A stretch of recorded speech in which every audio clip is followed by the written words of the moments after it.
Welcome to episode 9, everyone. Welcome to the Vinh and Ali podcast. Hi, Ali. Hi, Vin. How are you? Merry Christmas for our Christmas episode. Merry Christmas. This is Christmas Eve, which is kind of crazy.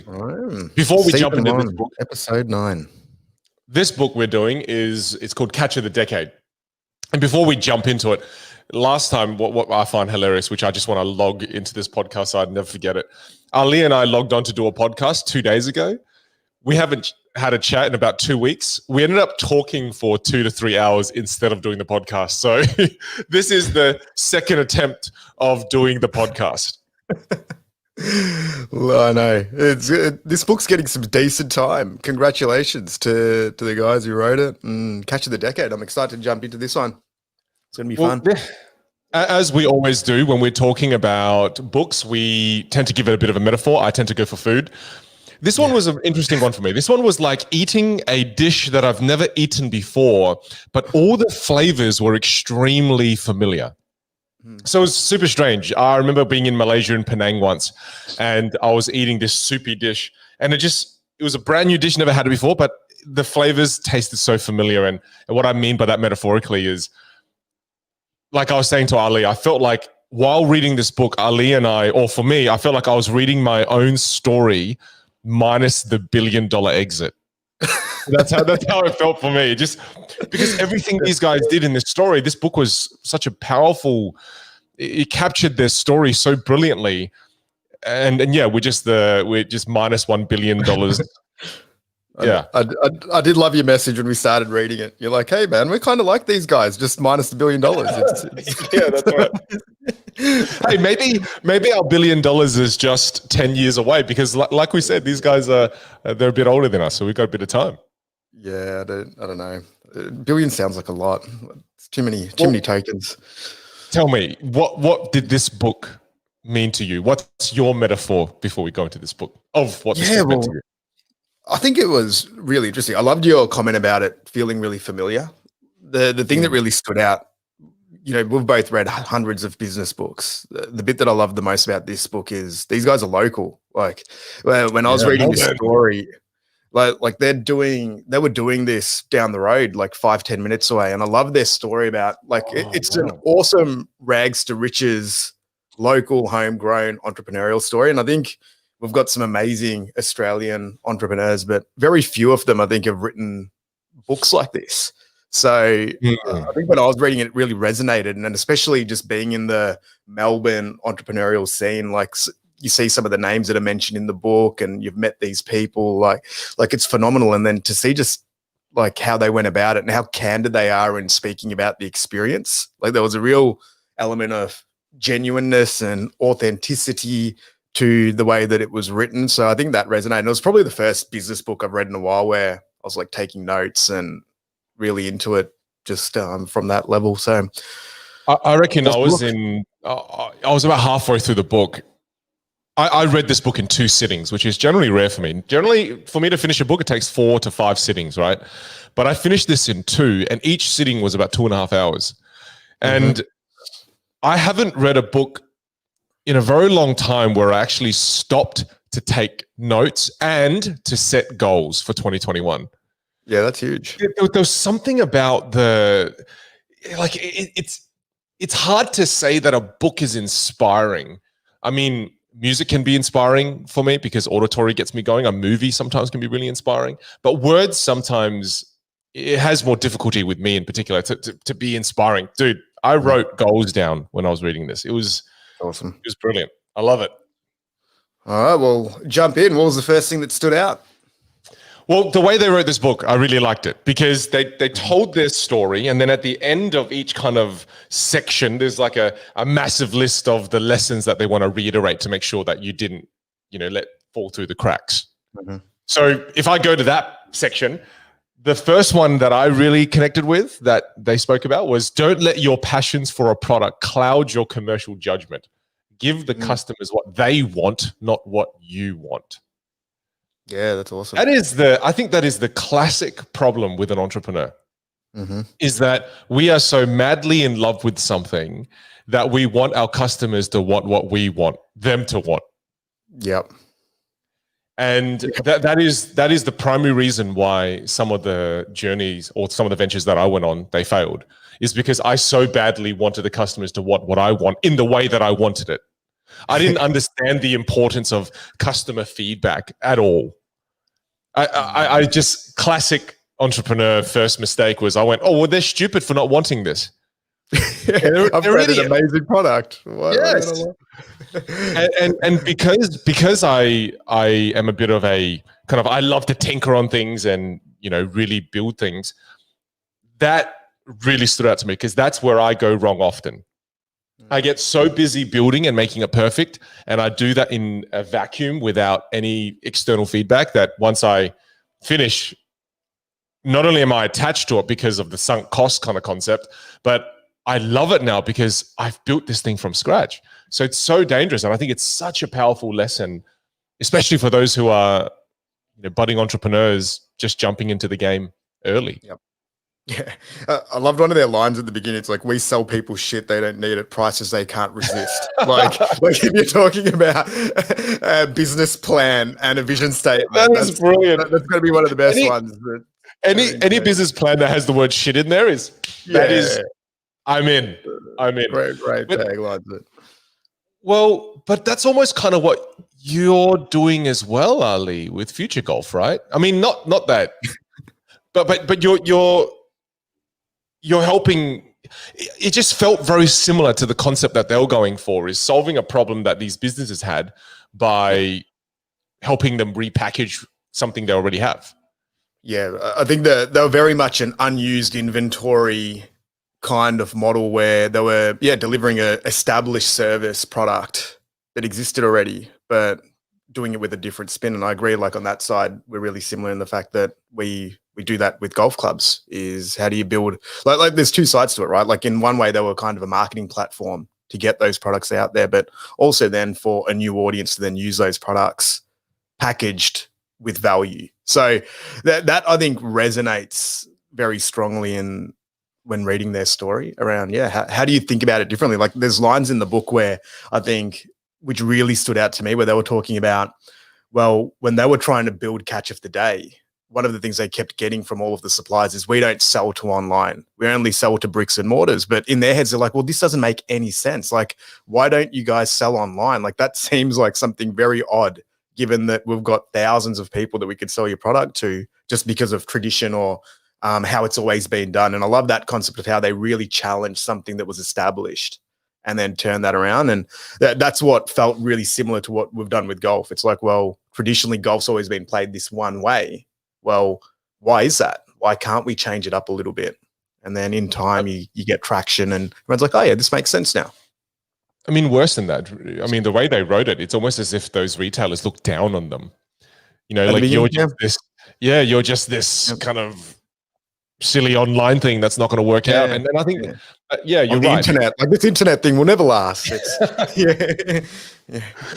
But it was interesting to see them push through that in such a. One of their lines when they started was saying that, you know, when you've been through the adversities we've been through, a negative comment, you not liking what we do, you telling us no, that's nothing, right? I actually highlighted that. I thought that was a brilliant thing that they said. I'm gonna find it.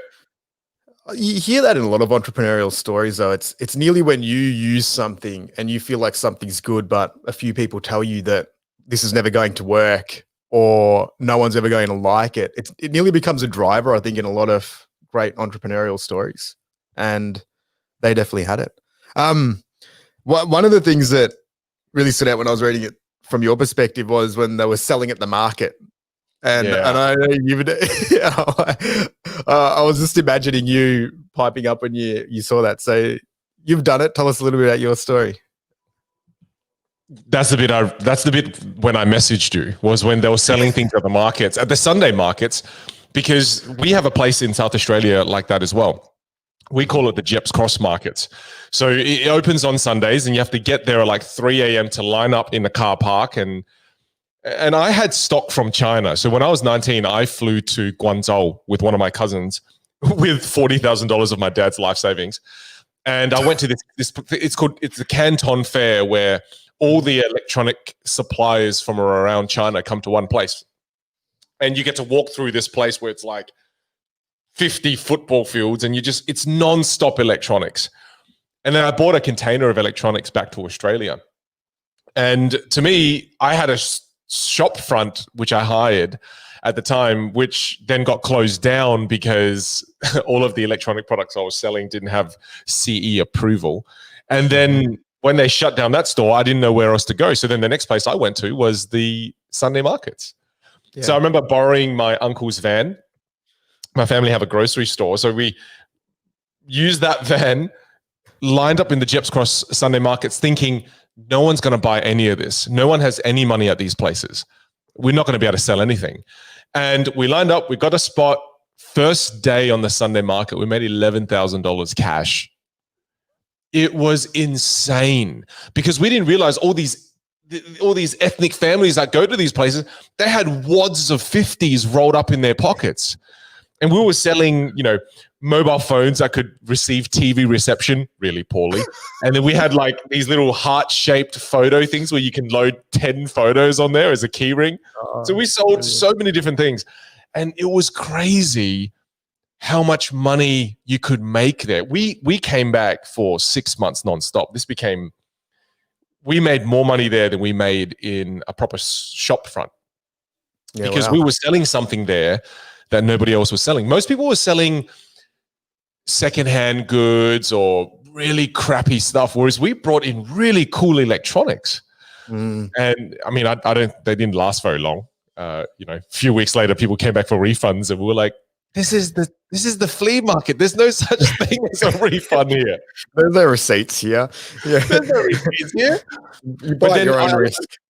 I learned so many lessons there. In terms of how to deal with that, for example, how to.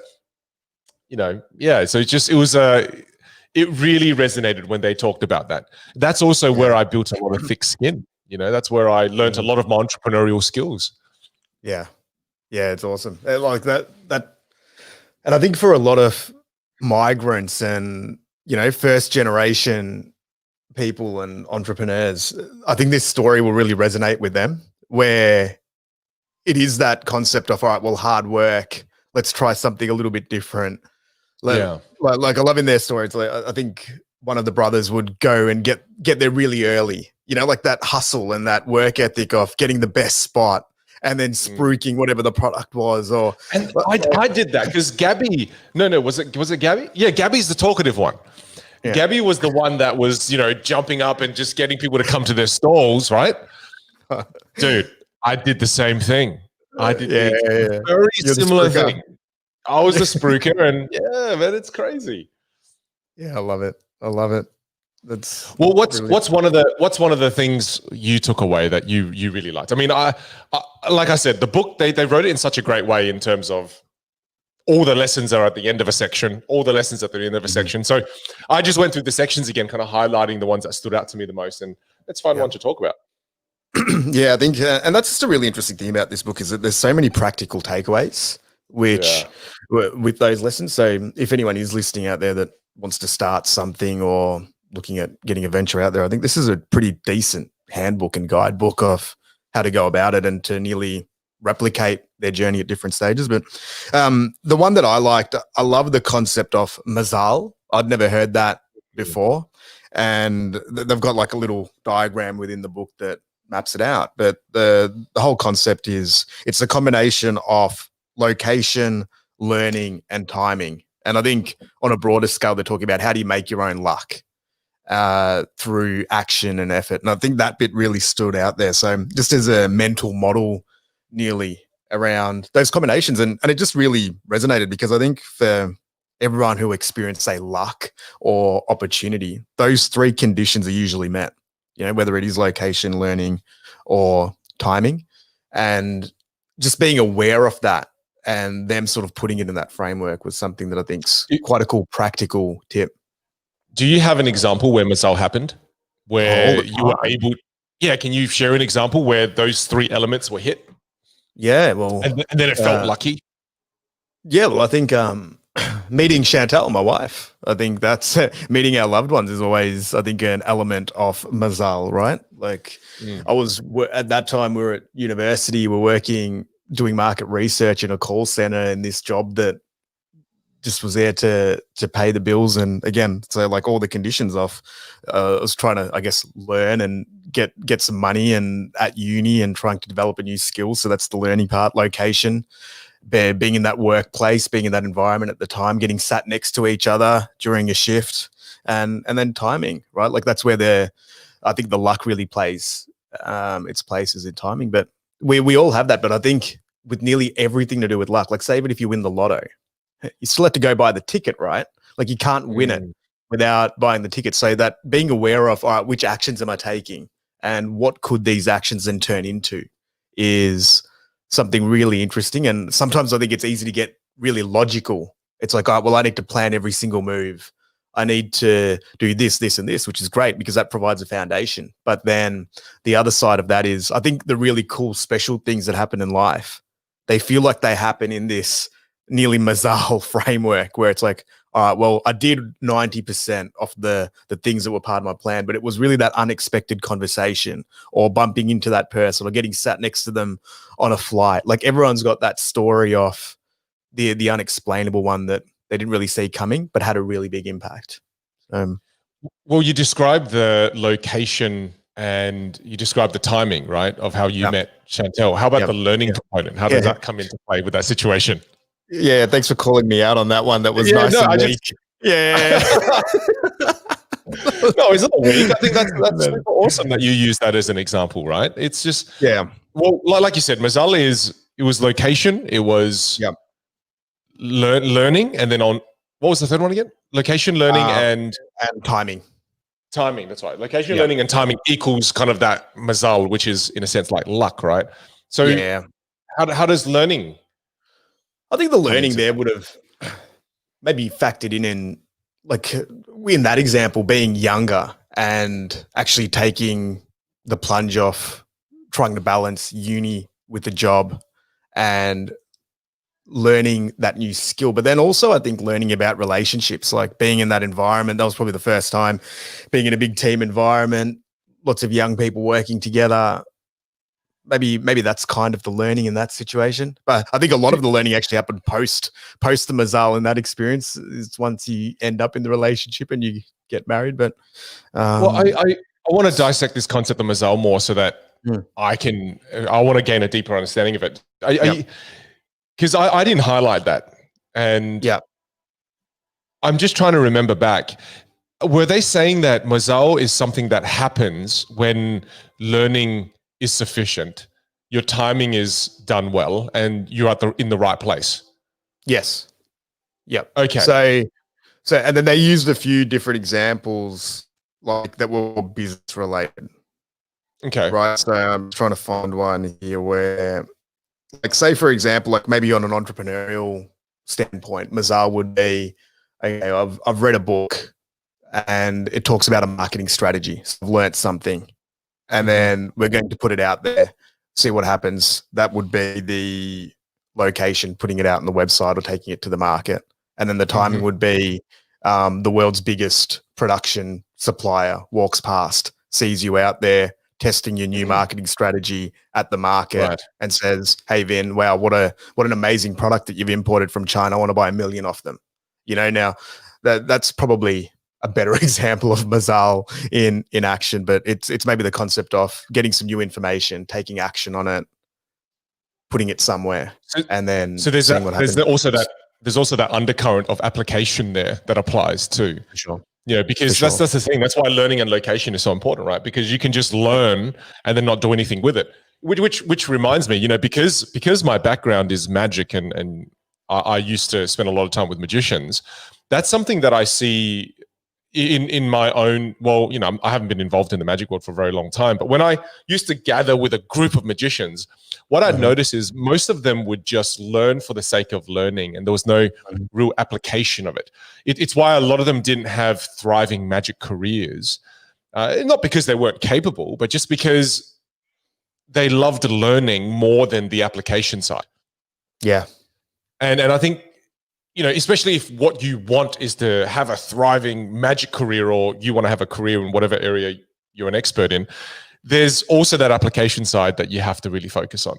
because if you don't apply what you learn,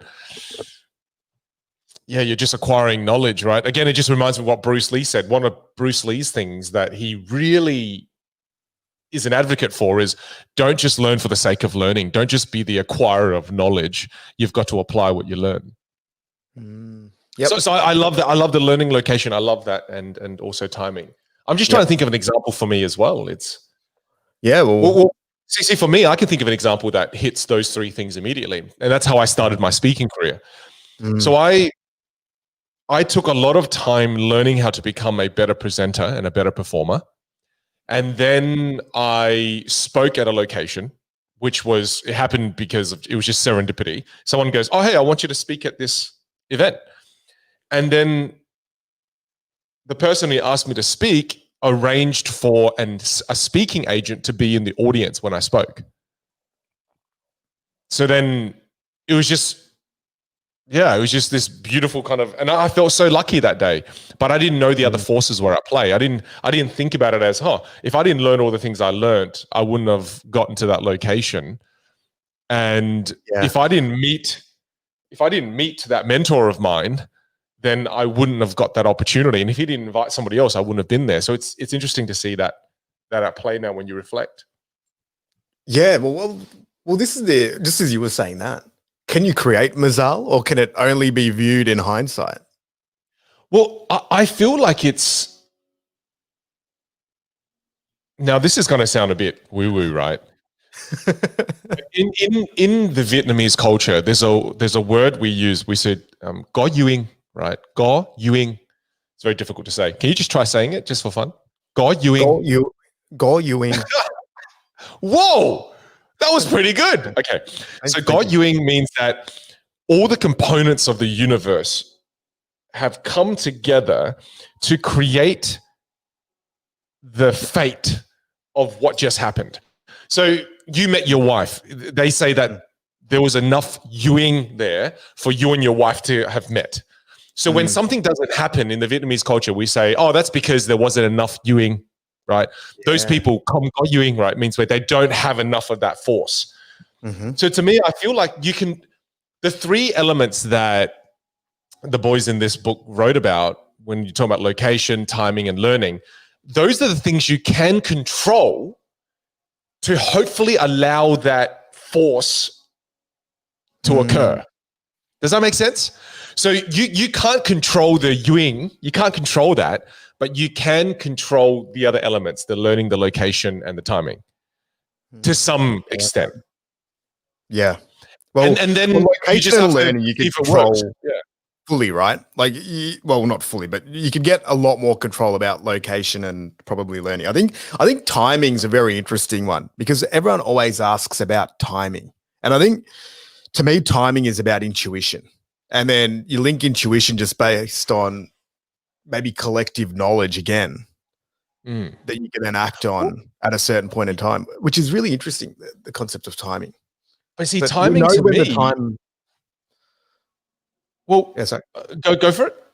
No, like I think timing is something that's really interesting because we can kind of feel when timing conditions are met.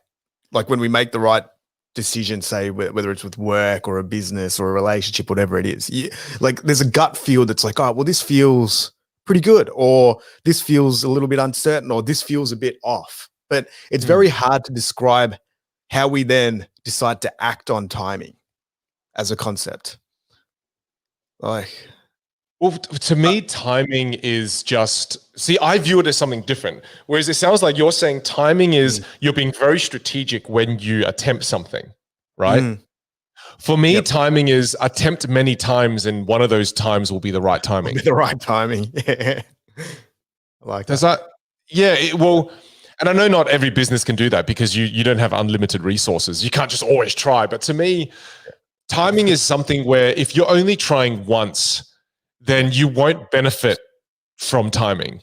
To me, you have to try multiple times, and then one of those times, your timing will be correct. I'm picturing us boxing, right? Whereas you're just punching the whole time, and you're like, I'm going to land one of these punches. And they're all really weak. I might get it just standing there. It's like just trying to wait for one knockout punch. That's kind of the image that came up in mind. Yeah, but that's a really cool analogy to think of, is that I will try multiple, and that's kind of similar in the businesses that we run. It's like I will aim for many projects that are smaller in nature, whereas you've got like a bigger kind of ultimate goal, right? So it's kind of interesting to see that come up in areas of our lives. But to me, I'm someone who has to, again, this is how I view problem solving. If x plus 9 equals 10, most people know that x equals 1, right? Because if x plus 9 equals 10, you solve for x, which is 1. Like it's very straightforward. Whereas for me, a calculus lecture. No. This is a very simple algebra. It's not even calculus. You didn't even know that.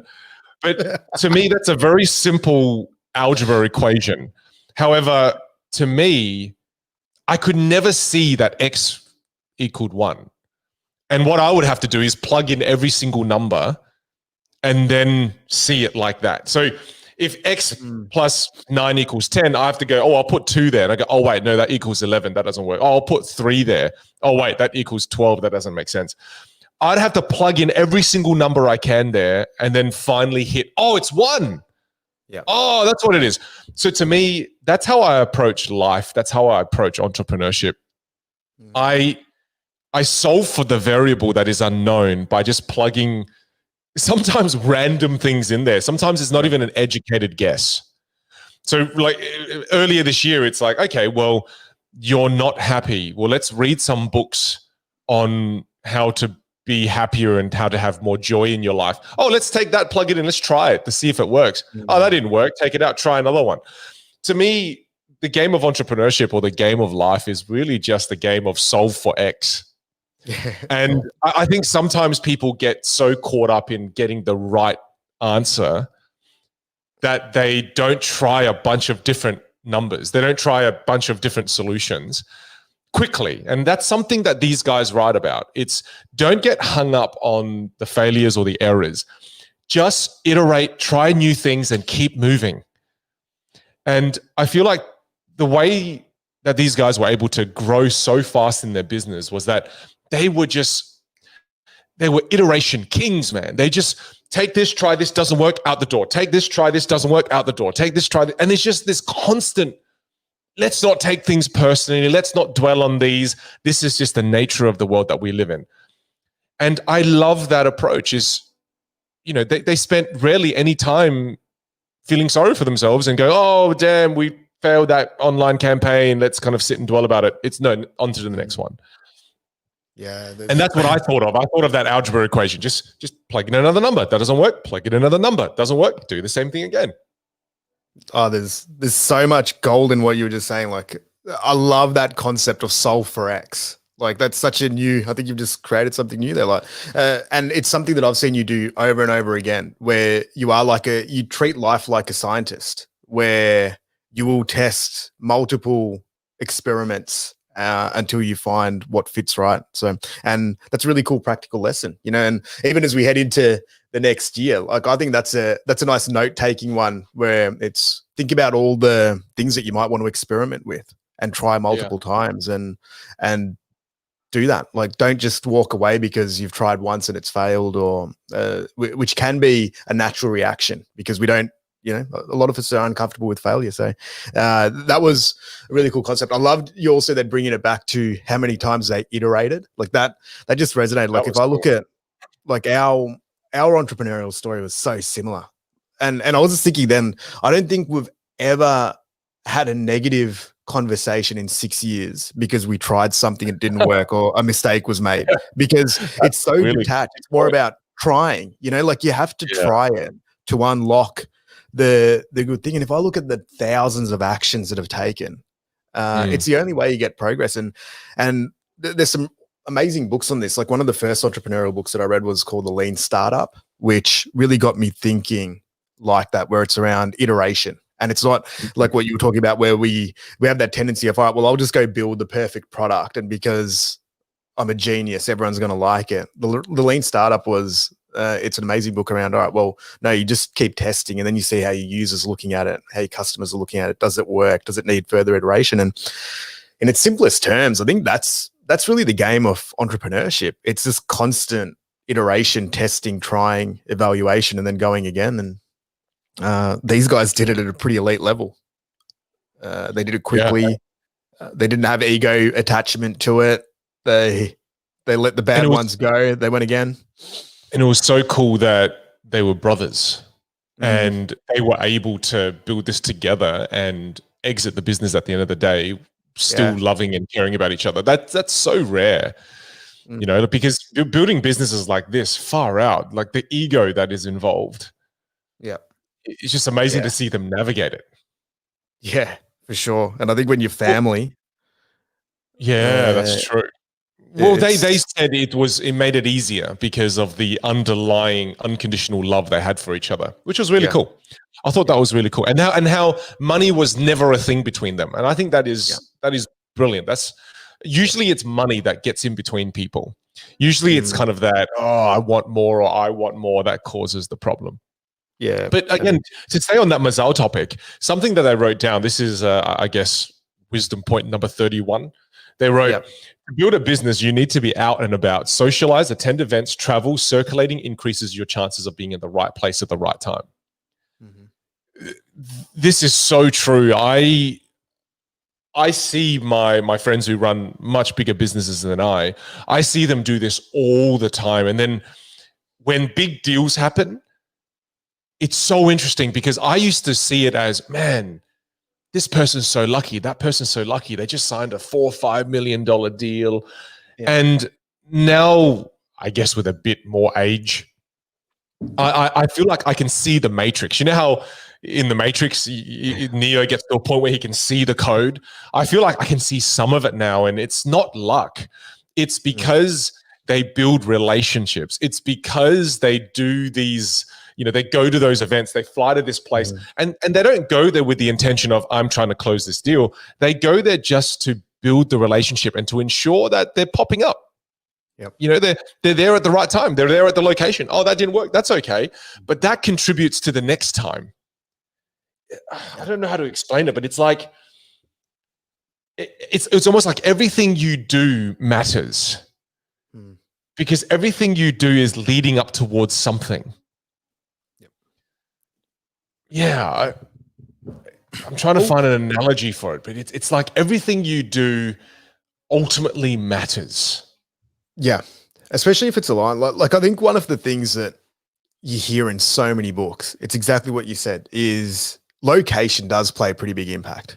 Like if you were living in Silicon Valley over the last 10, 15 years, the odds of you being connected to a fast growth tech startup is going to be higher than if you're living in even New York, or you're living in Melbourne, or you're living in Tokyo, or wherever it is. You know, so, and then attending those events, like it's in so many stories. I went to this expo, I went to this convention, I went to my trade fair, I joined this network, I was part of a mastermind, I went to uni and shared a room with this person. They lived like that. That component does play a pretty significant role. Huge role. And even the other one, like that, talks about just, I think what you're nearly leading to there as well is like little actions, small actions of connection, where one that stands out is I love the Kevin Hart story of when he was up and coming. He had, I think, a team, and at every gig, they would leave a business card of his with his name and his email address at every single gig. And they did it at thousands of gigs, but that's what ultimately built up his email database so that he had his own captive audience as his career grew. Like that's a pretty high intensive, small task, repetitive role that he kept doing for a long period of time that then would have resulted to some mazal, you know, and opportunities and being able to, I guess, elevate himself to the next level. It's why they say that slow progress is still progress. And slow progress is slow progress is the starting process of massive momentum, right? it's how when you look at people like Kevin Hart, you go, wow, this person has such huge momentum. And this is, I'm almost saying this to remind myself of it, is that if I want to experience bigger amounts of momentum again, like I did when I was in the US, I have to start the ball rolling again by doing all those small actions. Yeah. And I think often we forget that it's the small actions that lead to the larger amounts of momentum. And it just makes sense, right? I mean, when you're starting to push the ball, it's slow as, like, I just imagine pushing something that is freaking huge. The first time you go to push it, it's going to start at like 1 kilometer an hour. Yeah. And it takes time. And as you just keep doing those small tasks, those small actions, it just builds power, builds momentum, time. Yeah. And it's cool. And I really fundamentally hate that it's true, but like I've always been so into productivity and high impact and efficiency. Like I love trying to see what's the most direct route to an outcome. And right. Like it's nearly like a pre-programmed shortcut mentality. But what I've realized is that anything that's good takes time. Like there is no way of going around it. Like you can still have that productive shortcut mentality, but you have to then still utilize that for a long period of time to create anything that's significant. But there is just no shortcut to anything that's, I think, highly valuable or deep that can be done in a very short period of time. Just yet to see it. I don't know if you've seen it. And the reason I think it takes time is because it has to be refined. Everything has to be refined by the customer in the market, right? Mm-hmm. It shows the importance of those iterations, because each time these guys, even in this book, they were making an iteration, it was based on them tracking the results. Mm. Whereas when you build something in a vacuum, there's no way you can build something near perfect. You have to start bad and then refine along the way. That's why things take time to become great. It's why us as people, it's why, people listening now, you as a human being, it takes time for you to become an amazing person. We don't start off as amazing.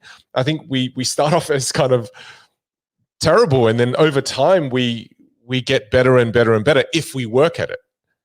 Yep. And that's the thing. It's like there are times, like I had a thing happen earlier this week where Paywan and I just went out grocery shopping, and that thing where you go to the grocery store and you're trying to find a park, and then inevitably you have someone that thinks they saw the parking spot first, but you were the one waiting the entire time. Have you had this experience? Yeah, well, every time, Christmas shopping, this is the number one experience. It brings out the worst in people. And then, so I was there waiting, and then this car kind of rolls up and takes the spot, right? Yeah. And I kind of got upset. So, I beat them and went, hey, wait, what the hell's going on? Yeah. And like, I was just kind of going, hey, that was our spot. This person lost it. Like they lost it. They lost it. They lost the plot and was getting really aggressive. I was like, oh, well, all right, we'll go find another one. And then I just went, man.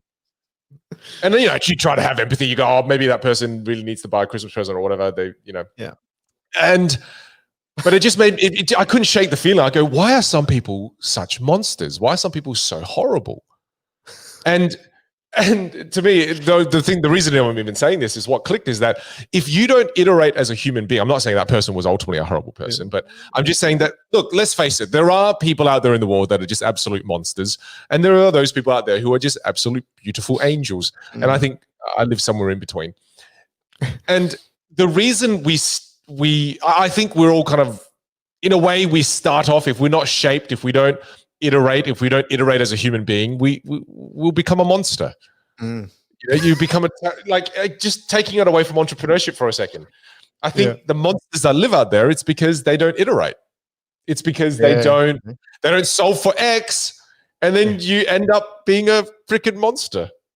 I don't know where I was going with that, but I just had that in the back of my mind. That was really bothering me. I'm glad you got it out. We'll look at the CCTV footage, but it's just like you've just rocked up. That poor person's been waiting for like 5 minutes. You start beeping aggressively at them, like that's. But that's the point of it is, I think as people, we also need to iterate. We become more refined as we grow, right? And as you become more refined and you learn more and you go, you reflect and you go, what was wrong, and you become better. You yourself need to go through the process of almost entrepreneurship because it makes you a better person.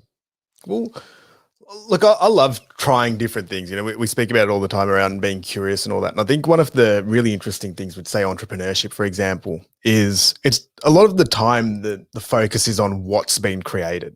That business, and then it's measured on how successful it is, whether it's done this revenue or sold for this amount, or it's got that narrative to it. But if you look at it fundamentally, I just really believe that the art, like entrepreneurship is an art, and then it's more of a personality or personal development tool. It teaches you such a variety of things about yourself and how to interact with others, and then how that then manifests into a product. And I think that's the thing, even whether you're the founder or whether you've worked in a startup or something that's been created from nothing, people drive on that energy because they're learning so much about themselves, the challenges, the difficulties, overcoming, iterating. And then I think that iteration that happens within, say, the business or the service also then happens personally for all of the individuals that are then involved with it, because it's something that tests you on a extreme level. Like I love that SAS show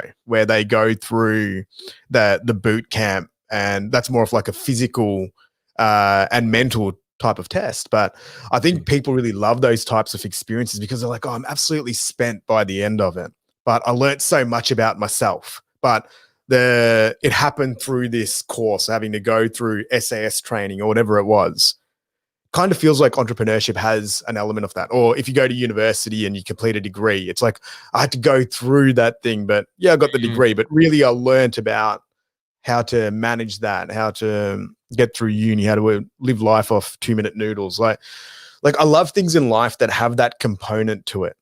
What the component you're talking about, do you mean challenging experience? It's like challenging. It's like the unknown. It's having to do things outside your normal comfort zone.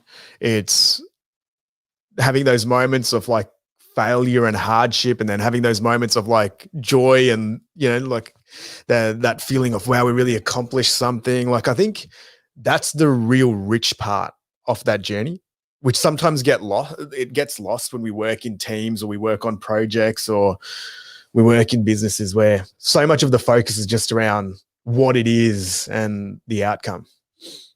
Well, remember what we said as well, like when we were chatting last time when we were meant to do the podcast, we were saying how the first 3 quarters of the book were super exciting, and then the last quarter of the book, when they were preparing for sale and everything was a lot easier, it was a lot more boring. And I really related to that because I went, wow, it's so true how it's those challenges that are exciting. That's the part where I stopped to write down goals and got really excited. But when it got to the parts where it becomes a bit easier, in inverted commas, easier, it wasn't as exciting. And while you were saying that, I wonder if, it's been embedded in my head, and I think it's probably from my parents and the way they work, is that you work hard your whole life and then you take it easy once you retire.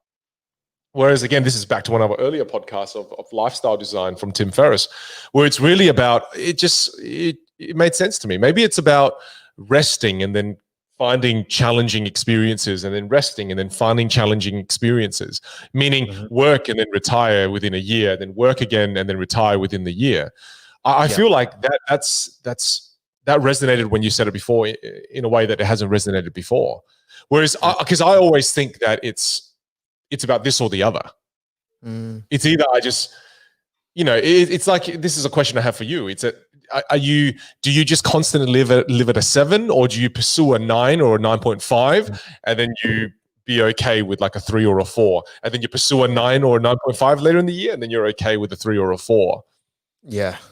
It's. I think it's the unanswerable question, right? Because there's so many different ways to live. Like, you can live life very extreme, where you can live for 1s and 10s, and then deal with the upside. Like I think about when in my uni days and when you're partying a lot, you're doing all of that. It felt like that. Like you've got tens and you've got ones that happen a lot. Whereas I think it also depends at different stages in life. Like if I look at it now, because I've got so many things that I'm involved with that have a high level of uncertainty, is I like to keep the core of life probably more close to, a more stoic 7, where it's a bit more balanced. So internally, so that it can deal with the external volatility that then naturally takes place. So that would be my model at the moment, but I don't think it's a perfect model either. Like I'll then be exploring, looking at changing that. But I think the other thing is not being too fixed with these bits and pieces. Like what you were mentioning there is you're just presenting a different model, which is, the mini retirement model. Take 2 months off, detach. Some people that will work with them. Some people it won't. Because in theory they might do that, but they'll have the laptop. It won't be true detachment. So again, it depends at what stage in life they're at, what your circumstances look like. But I think thinking about different ways to live is something that's very important. Well, something they wrote that kind of echoes that is, if you're trying to solve a problem and you can't solve it, it means you're following the rules and you may need to break the rules. Does that make sense? In terms of don't be afraid to break the rules. I think that's what they were saying. Yeah. Yeah. Which again is like there are these hidden rules in life where we think we're meant to live a certain way. Don't be afraid to break those rules that have been taught to you by your parents and then your grandparents, etc. Well, let's dig deeper into this, because I think this goes to risk taking. Like if I look at rule breaking and risk taking, I'd nearly put them in the same category. Yeah. And if I've spoken to, like you just see that concept, especially say in entrepreneurship, where there is always in the good stories, there's a component of rule breaking and risk taking. Like whether it's Richard Branson, I think he was smuggling his records across the border in Europe, or it's Steve Jobs and Steve Wozniak developing that thing where they could make free international phone calls or whatever it is. Like there's always this story. I think Nike started by lying about having a company to get their first order of Dunlops or whatever it was when it started. Like there's always this concept that you wouldn't say is morally or potentially ethically the right move, but it's like this small little risk that maybe turns into something quite big. And then you hear the other stories where that goes too far and they end up in jail. So it's like, where is it seems like there's a fine line between being like Enron and being Apple. And why do you think that rule breaking is? Well, why do you think rule breaking is such an important part of entrepreneurship? I think it's because entrepreneurship is largely about differentiation. It's about doing something that hasn't existed in its exact format before. And in a lot of society, there are pretty solid structures that maybe don't promote full and true differentiation for a lot of good reasons. Like we have laws, we have norms, we have societal norms. And I think especially the successful entrepreneurial stories, they have to sit outside that normal circle to an extent. And I think the only way that you can sit outside that circle is by testing the current norms and what is at the moment. So it's naturally a component there. And I think it also is a natural component of the entrepreneur. They're usually people that aren't happy with the status quo. Like 80% of stories will be, the entrepreneur was the disengaged student at school. They couldn't understand why everyone was there 9 to 5, why they had to learn that topic. Usually I think the entrepreneurial mindset is also linked to not going with the status quo. So that's probably where that happens. I view it as the reason they have to break the rules is because they have to venture into the unknown. Because entrepreneurship is always, it's linked very closely to innovation, right? Yeah. Innovation is discovering something that hasn't been discovered before. It's doing something new, and how can you do something new with the rules that have kept us within a box. You have to. The only way to create something new is to break those rules. Is to adopt new rules, and I don't think entrepreneurship can exist without breaking the rules. Yeah, for sure. Yeah, it's just I don't think it can exist. It can't. It would suffocate. And again, I go back to thinking about it as an art form. Like if you look at entrepreneurship as a form of creativity, it doesn't get that maybe acknowledgement because it seems like something so serious and structured. And when you actually look at a company entity, it's got this component of, oh, well, it's just a business or whatever it is. But realistically, you're like entrepreneurship at its fundamentals is turning something that was largely imaginary and trying to manifest it into reality. Right. So you're creating something. It's no different to writing a song or painting a picture that didn't exist there. And hence why it's got probably very similar success and failure rates, because you have to get a lot of things right for people to engage with that piece. And it's in a largely competitive environment. So that's where I think testing that norm really becomes important. And it's another cool, like, again, going back to practical takeaways, it's as you head into 2021, what's something that needs to be challenged? It doesn't necessarily be go break a rule or do something that's going to get you in trouble, but what's something that is either in your life, in your industry, in your workforce that's been done a certain way for a long period of time that needs to be challenged, and sit on that question for 20 minutes, 30 minutes and just see what ideas come, because I think that's, it can sometimes unlock some pretty cool things. That's something I'm doing because I found a really cool. Well, I want to sit down and actually goal set 2021 with Pei Wen, my wife, and that's something that we're doing is review some of the equations we have in our lives. So and so plus so and so equals this. And then let's solve for X again. Let's review how we've been solving for X in 2020. And let's review it and let's actually challenge some assumptions and go, well, what can we actually do differently? And it's how can we optimize? How can we change it? And I think that's so important because we focus on doing this a lot in our businesses, but I want to bring some of this kind of thinking into my personal life. I think, we've been able to build some pretty cool businesses entrepreneurially, but how can we take these lessons, like even these lessons from this book here, and apply it to our personal lives? I think that imagine applying entrepreneurship to your personal life. That would actually be a really cool cool task. I think, how do we take these problem solving abilities we apply to the business world and apply it to our own damn lives? Yeah, for sure. And I think like I've been a big fan of that for the last 5-6 years, is starting with life strategy first, and then the business or whatever the things are that we're doing being the add-ons rather than it being the other way. Because 100% agree with you around the fact that, and I saw this a lot even in the corporate world, where we spent so much time planning and strategizing for our professional lives. But then I saw that if you ask those same questions around what's your vision, what's the action plan, what's the strategy, what are your values, your culture, and you then applied that to people's personal lives, most of us struggle with answering those questions. We don't have a 2-3 page document that outlines our own strategy. And I think that that's something that's really critical, because when people are talking about, oh, I don't feel aligned or I don't have clarity, it's like, well, do you have a strategy? Do you know where you're actually directing?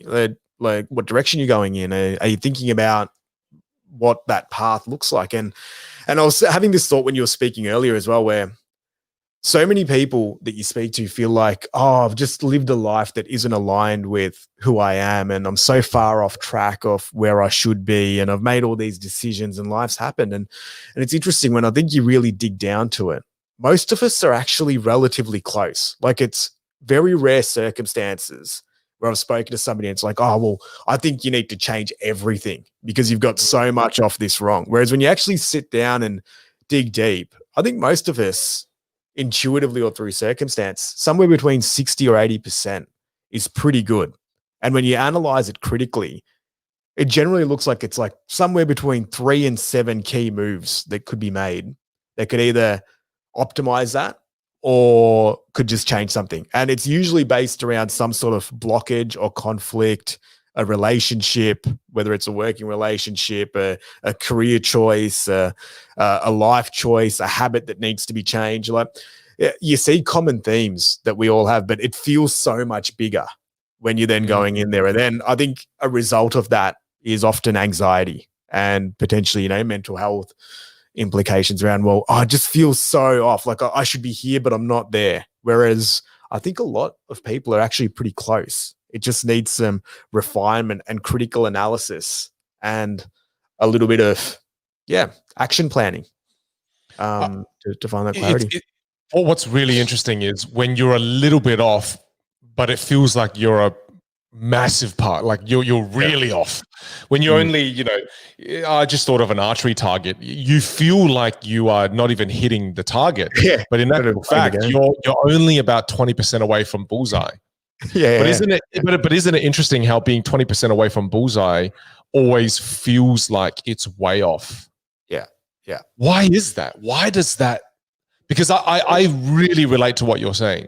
Is that often, even when I talk to you, or I will talk to some of my other friends, I say to them, "Oh, I'm feeling this," but they're like, "Yeah, but Vin, it doesn't seem like you're off."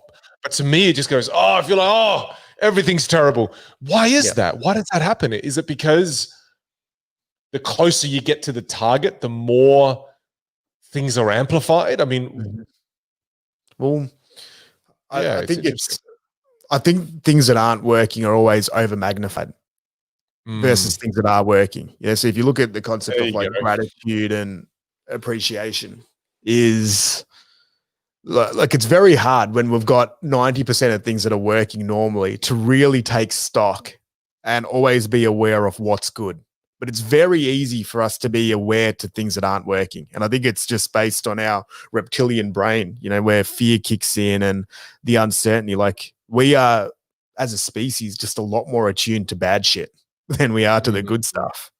And that is just why I think it amplifies that feeling a little bit more. Yeah. No, that's a really good point. No, that's awesome. And I think if people spent this time really identifying what those 3 to 7 key things are, that can get them that extra little bit of the little bit closer to the target, it makes a huge difference. Like you said, for us, it was a very simple thing.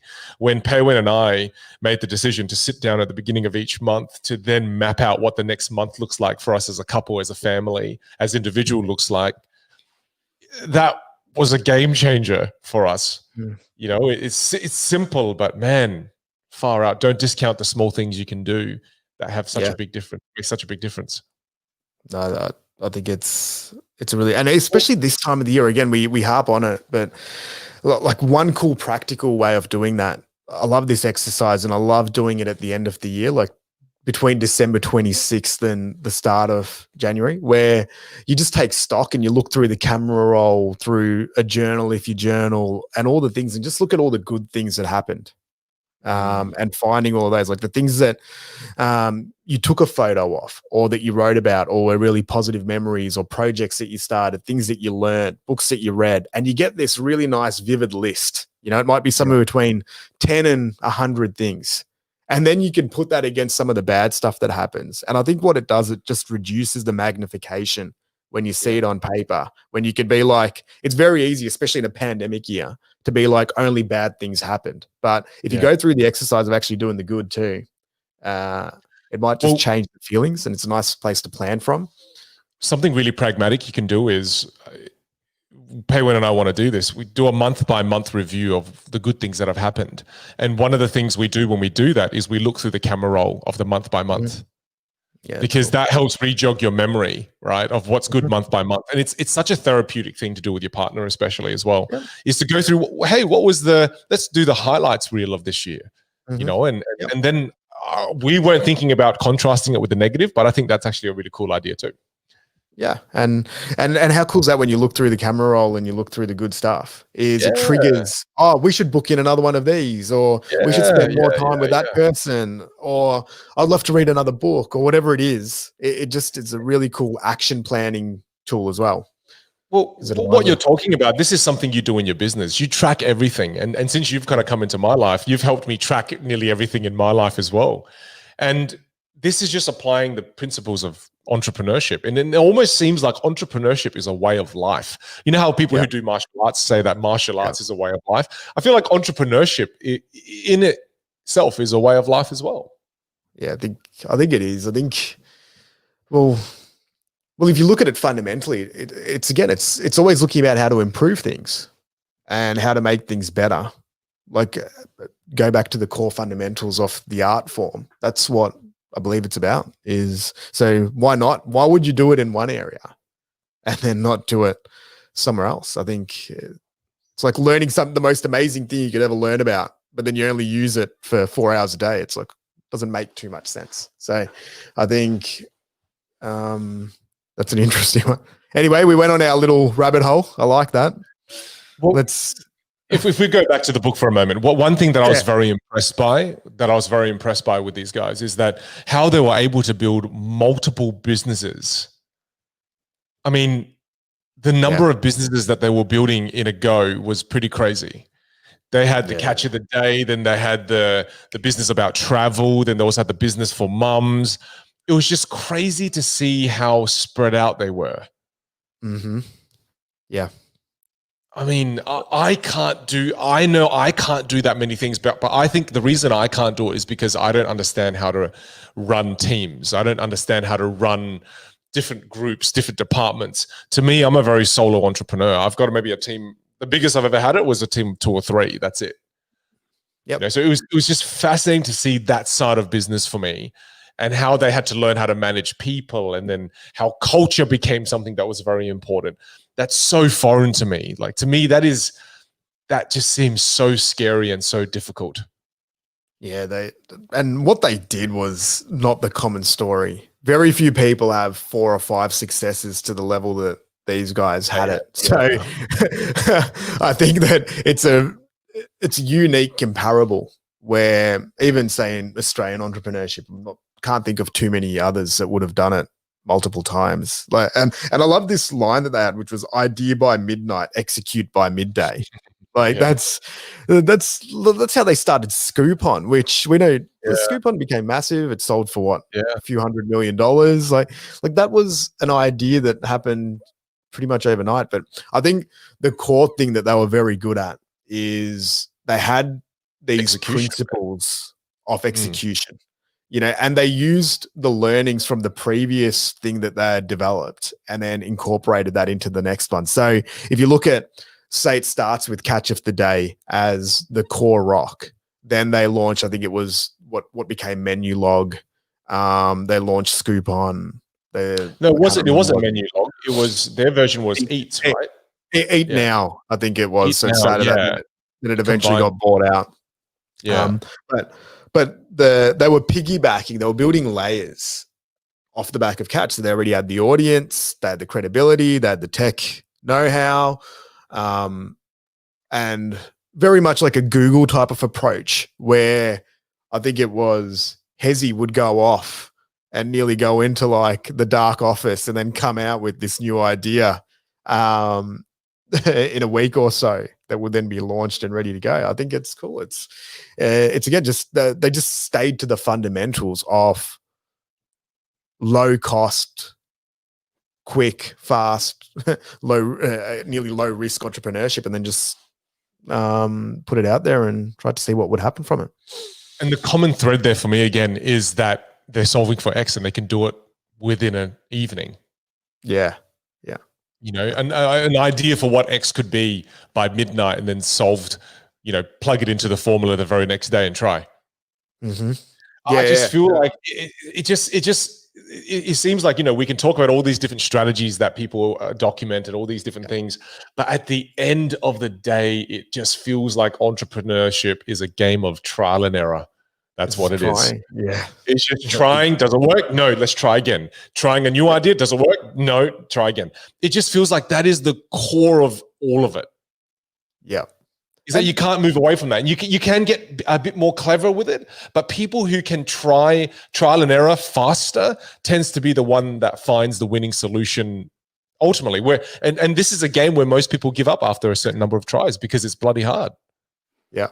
Well, the concept that came up there was energy. We were speaking about this the other day. I think we were fleshing out an idea, and then we got really excited.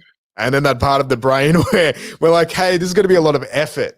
Maybe let's not do it." Whereas I don't think these guys had that muscle of, oh wait, like they weren't. I don't know how to put it right, but it's when you've done this before a few times, you nearly get a little bit more risk averse and jaded because you know what you're in for. Whereas the first time, you don't know what you're in for. It's too late by the time you realize what you've signed up for. Well, that's funny you say that, because at the beginning of my journey, when you start your journey as an entrepreneur, I remember, like, no matter who I met, I was like, you guys got to get into entrepreneurship. It's amazing. And now when people are like, hey, should I start this business? I'm like, oh man, I don't know if you want to. Oh, it's like a different reaction, which is so uninspiring, but it's hilarious because now we know what the journey is like. Yeah. You're right. Yeah. We have been jaded. We're on the other side of the fence now, Ali, as old men just going, it's like, you shouldn't try. It's very hard. You'll hurt your hip. That's right. It's an interesting one. So I think it's like with all things in life, though. I think it's very impressive when people do something for a 10 or 20 year period and they keep rocking up to the plate. Like I'm always impressed by people like LeBron James, who's been playing basketball at that highest level for 20 years. It's like he knows what he's in for every single year and how brutal it will be, but he still rocks up the same way every time. And I think that it's simple, but it's so difficult to be able to replicate that. That speaks to the importance of being able to keep yourself inspired. Like what it sounds like just to me is that you and I have not found that next thing that is really inspiring us. Do you know what I mean? It's like inspiration is something that people, again, it can seem one of those things where it seems very, very woo-woo, right? But it's you've got to have something that inspires you, that drives you. Whereas those people like LeBron James you're talking about, their source of inspiration is strong. Whereas if you don't focus on trying to find what that source of inspiration is, sure, you can have discipline, sure, you can have routine, you can have all of these things in play. But if you don't have a strong source of inspiration, then you kind of start to just flounder, right? You kind of just start to go, who cares? And I have to say, to have a bit of awareness for myself, I do have to ensure that I find a stronger source of inspiration moving into 2021. Because sure, I also need to get my discipline and all these things mapped out. But to me, I also have to find a source of inspiration that gets me feeling what these guys felt. That having inspiration isn't something that's automatic. It takes effort, just like how, I'm learning through marriage as well that, having a great marriage isn't something that just happens. Shit, you have to work at it.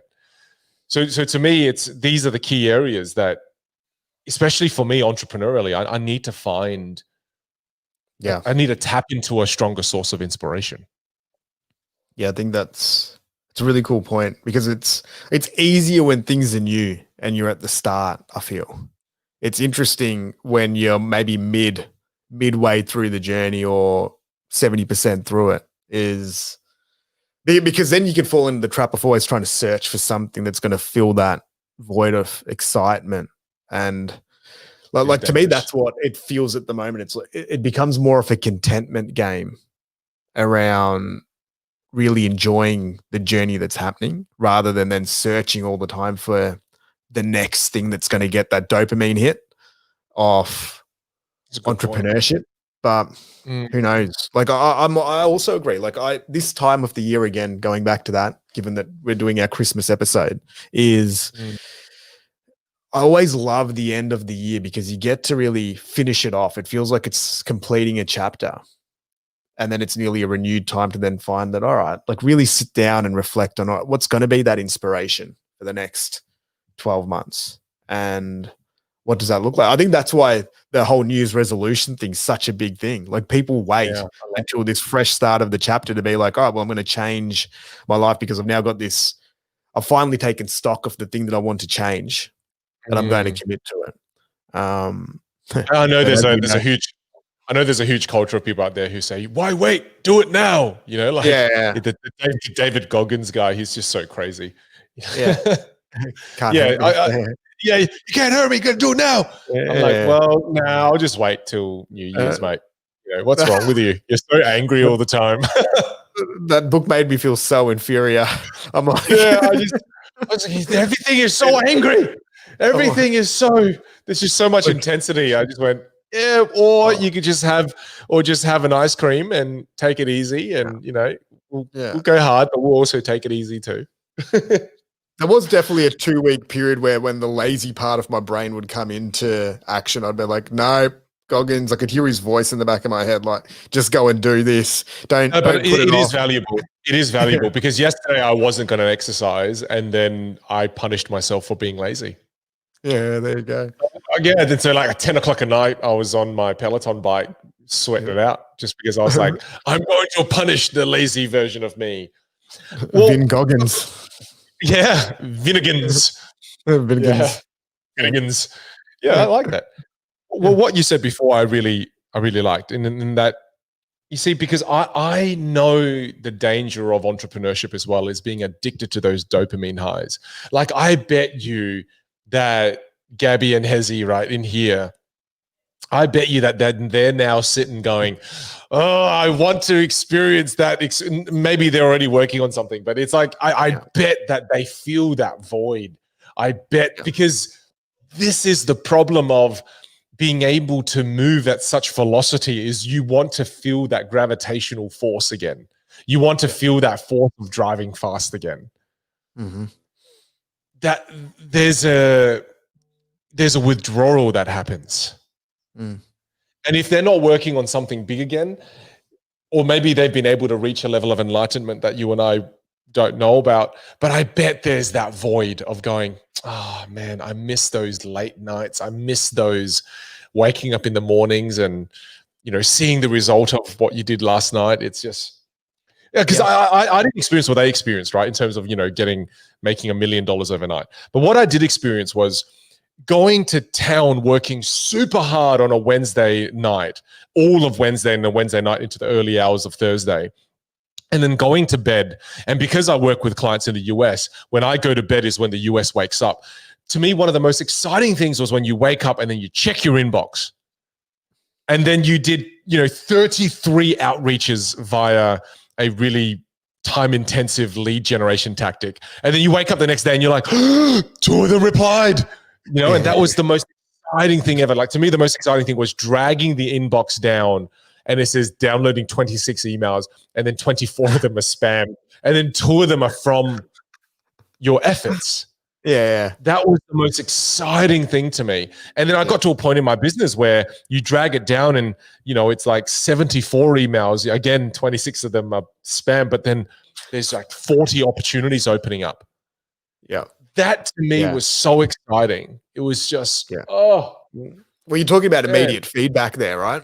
You did something and then you get feedback on it. And I think that's something a lot of people crave, that when you're working on something very long-term horizon or very big, it takes a lot of time to get that return bit of feedback for your efforts. Whereas with very much startup style entrepreneurship, if you put something out there, you know whether it works or not pretty quickly. It happens at a small scale, but I still remember that too. Like, my favorite thing about the entrepreneurial journey was early on where we'd get a PayPal notification of a sale coming through because of this like crazy idea that was put out there. And you get that feeling. And every time you then try a different strategy or an offer, and then you'd get 3 come through or 4 come through. It's nuts how much bigger that would be than even, say, now maybe taking 6 months to negotiate one big deal. It's like, that's awesome, but it doesn't have the same level of dopamine because it's such a long drawn out thing with so many variables and takes longer. But that's so true, because I get more of a dopamine hit from those small transactions as opposed to, you know, like, you know, I had a few big projects happen this year that took 6 months to close. And then when it closed, I didn't even really feel that excited anymore. But it was like the biggest deal I've ever closed, right? It was like, it just, at the end of it, you just go, oh yeah, it was good. Yep. Yeah. No, it was And awesome. you're exhausted because Yeah, you've you're been. exhausted. Yeah. Whereas the other little deals that you got, you act so pumped, and it was like, yeah, but it was a much smaller deal in comparison. And Yeah, you're right. But that's why entrepreneurial journeys are so exciting early on, is because it's those little wins. yeah, yeah. Well, There's some kind of insight there. It's that, yeah. yeah. I liked this one. I don't know where we'll go with this conversation, but I highlighted it. The lesson: when somebody offers you a great deal, say yes and work out the rest later. Yeah, that's a good one. That came up multiple times. Yeah. I love it. I don't even know how we explore that or not, because it nearly just says what it is, but it's just such a great line. I'm just trying to think on it for a second. Because I've done this so many times on my journey. Yeah. It's like I can relate to the first time I had the opportunity to speak. It was like, they asked me, hey, can you speak at this event? And I just went, yeah, definitely. And then I spent the next 2 weeks having anxiety, stressing out, writing the talk, throwing it away, and then delivered something that was actually terrible. But it's like, it's true. It's say yes, then worry about it later. Mm. Well, there's a point there, and it's that sometimes what this is speaking to is, say yes when it's something that is a big it's huge, because when you say yes, now you're forcing yourself to stretch. Because if you don't, and I think a lot of people do pass up opportunities. I've seen people in my life that are close to me pass up opportunities because they say the words, I'm not ready for it. Because they have an illusion that they will be ready for something. And the reality is, you're never ready for anything. You're just not. And the moral of that story is, you have to do things before you're ready.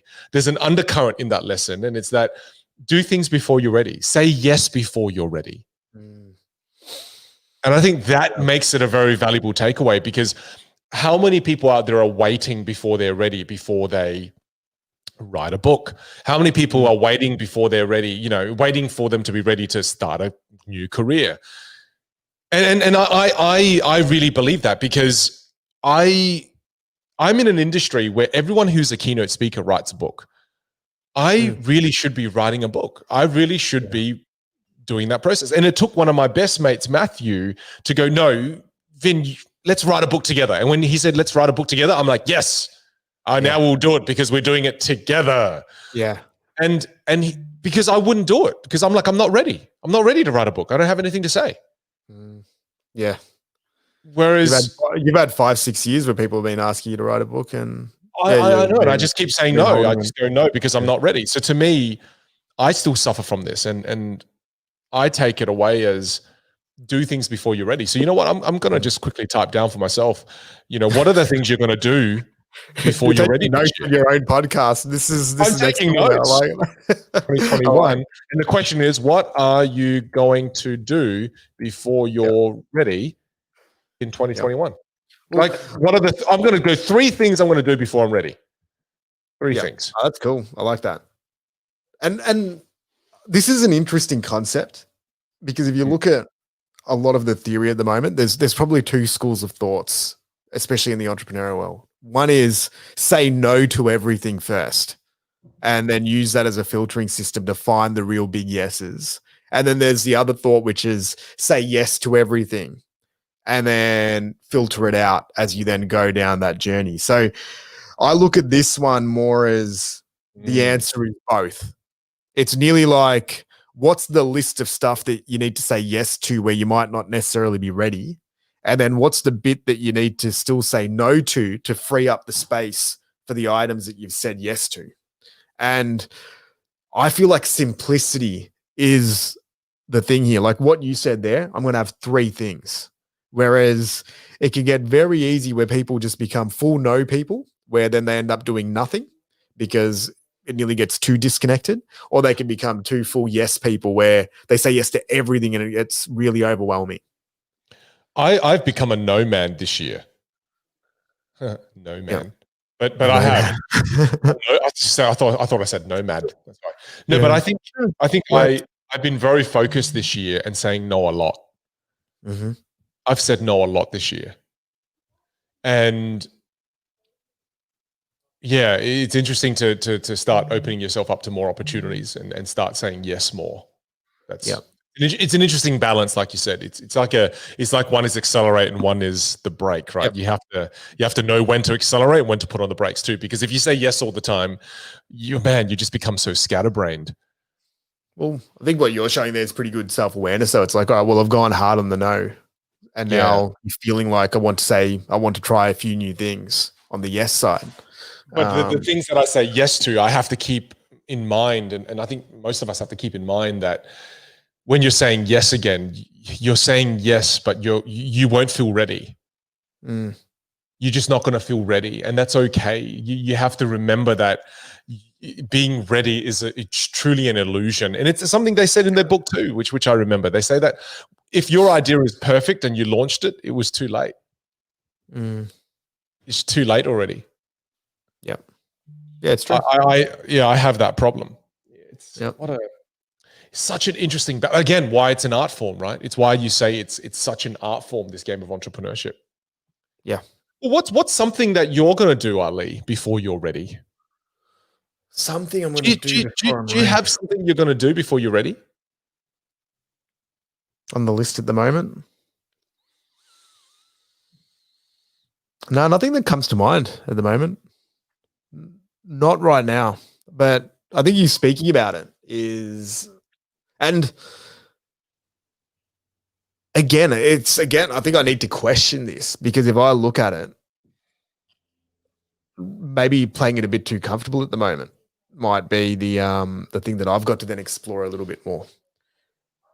And it's funny to say that, I think, in the year that we've had, but it feels like it's time to then start exploring the new a little bit more than what it was over the last, say, 6 months or so.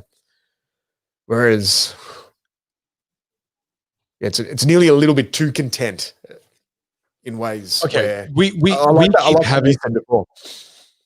we keep having the conversation of, do you seek out the 9 out of 10s and then suffer from the 1 out of 10, or do you live at a constant 6 or a 7, right?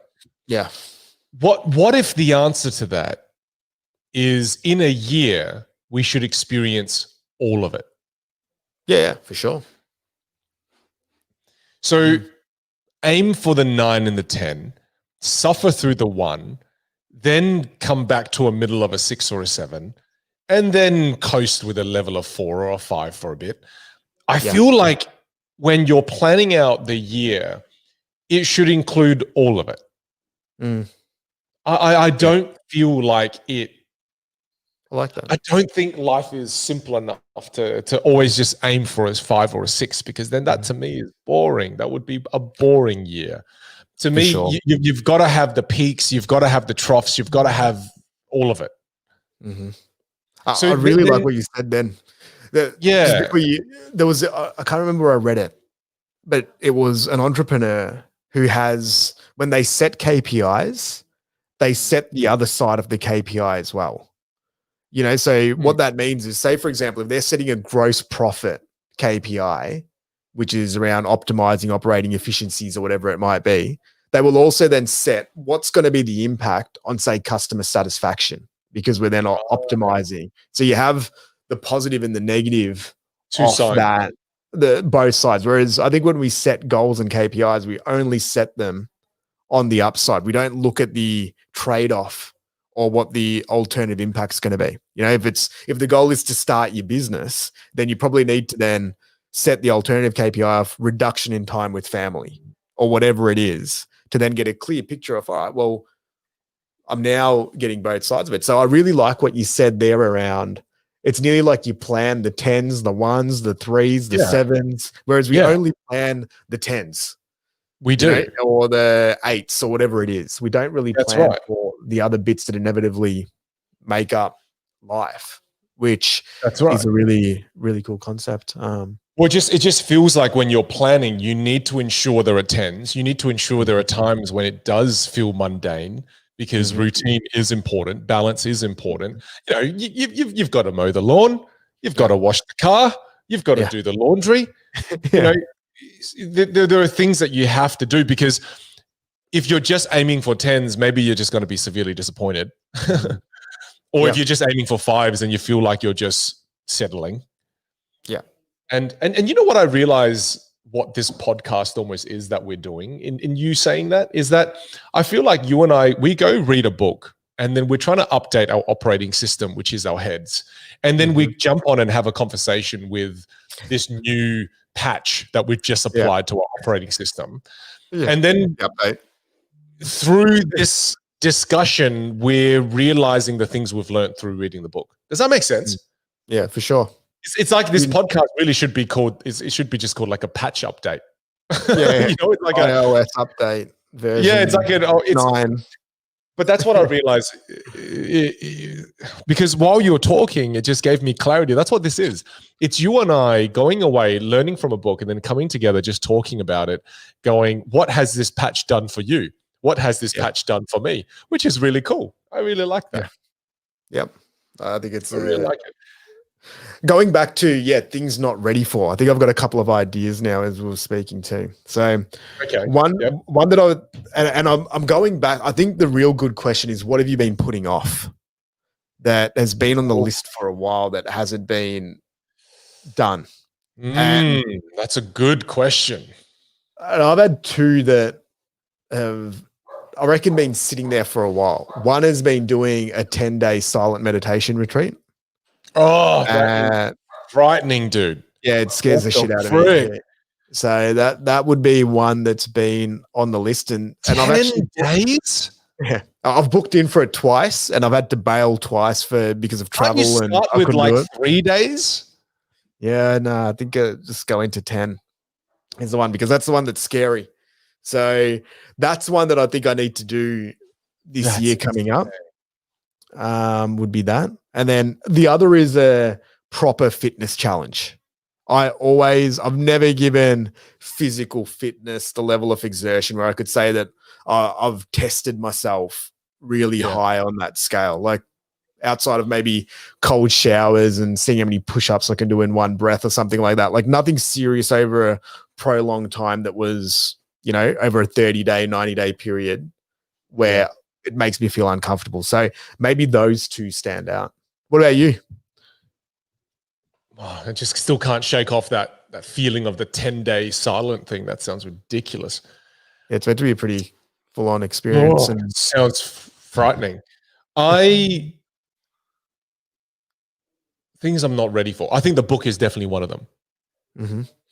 I'm not ready for it, but a good friend of mine is pulling me into it, and I'm doing it with him, which is really fun. So that to me is one of them. The next thing for me is something I'm not ready for. I'm going to have to sit on that more. Yeah. I don't know. That's why I wrote it down. I'm going to come up with 3 things that I'm going to do before I'm ready next year. Mm-hmm. Well, we've got a New Year's Eve episode planned, so let's that'll be fun. I could think of a couple of these when we have our plans for 2021 and reviews done a little bit more. That'll be interesting. Another thing that's related to what we're saying is that one of the lessons that the brothers talk about is they go, if you've got 10 great ideas, 9 of them will be the enemy of the best one. Yeah. So again, that's a big thing, right? As we're going into the next year, that everyone's going to have so many ideas, and when you read what they wrote, 9 of them will be the enemy of that one. So it's like you've got 10 of these great ideas. And among all of them, one of them is the good idea. But while that one's a good idea, the rest is trying to blind you. The rest is almost like, no, don't listen to that good idea. I'm the best idea. That's frightening, dude. So right now, it's almost like you and I are potentially sitting on one really good idea, but the rest are trying to cloud your judgment. Yeah. Well, I think you just summed up life, though. isn't that the game of growth and progress? It's like fighting through that, like, you're like wading through mud to get to the end where that one good bit sits. I think with new things, especially that exist, those conditions are always there. I wish we could ask them how were they able to get rid of the 9 enemies? Yeah, I mean, go through that. I mean, this is my thought. The only way you can identify if they're an enemy or not is to try. Mm. I mean, if you placed all 10 strategies in front of me, the only way is to solve for X. Take the first idea, plug it in, and going, was that good? Did that have legs? Was that a good idea? That's the only real way. There's no magical idea or magical lesson I can share that's going to allow you to go, oh, it's option 7. There's no way. Yeah. There's no way. Well, it's like with anything in life, nearly, and we'll get philosophical again, but objectively, there is no such thing that exists as making the correct choice. We always say it. We're like, I made the right decision, or I made the correct choice. It's like, well, that is not a truth. Yeah, there is no, like, unless you knew every single variable that you could have picked from, and then you were able to like put it through an algorithm that then confirmed that you made the correct choice. Right. It's essentially a lie every single time we say that, oh, well, I made the right choice at the time. I made the correct choice. Like, that's just us giving ourselves a feeling of. You've ruined so many of my good choice comments that I've made for myself. Well, and I'm not saying that I don't do it. I do it all the time, right? Like, and I remember sitting there saying with the pandemic, and I was like talking to, I think, Chantel about it. And I'm like, it felt like we made, so many of the right choices that we had to make. And she was like, well, how do you know? And I'm like, damn it, Chantel. I'm like, yeah, right. And I'm like, good. Yeah, okay. I was trying to just have a little moment of like confirmation that we played the game to some level. And it's like, and then you think about it, it's like, yeah, well, when I actually look back on it, there's not really any choices there that I can categorically say were the correct choice. They were maybe it's almost like we say it's a good choice to, just the self-comfort. Just go, it was a good choice. We made the right decision. We made the right decision, but I mean, right. So what you're saying, it's true. But then why do we label things as being a good choice or a bad choice? Why do we label it? We label it because, first of all, human beings, our need to label things and our need for things to make sense. Because if nothing makes sense, nothing is anything. Then we just break down. Yeah. But it's interesting viewing it that way. Yeah. Well, it's an outcome that came from that choice. If an outcome is somewhat positive, we label it as being a good choice. If an outcome is somewhat negative, we label it as being a bad choice. However, nothing is truly a good outcome or a bad outcome because we don't know what the ultimate outcome is going to be, right? Because a negative outcome from today's choice can actually create a great outcome in the future. Now we're getting into some deep weeds. Yeah, we're going deep. We're going in the rabbit hole. It's like, for me, I just like, again, me failing in an earlier business when I was young and failing in more subsequent businesses has led me to being where I am today. So bad choices led me to ultimately a good choice, but then good choices could ultimately lead you to a bad choice, like that, like to ultimately bad thing. So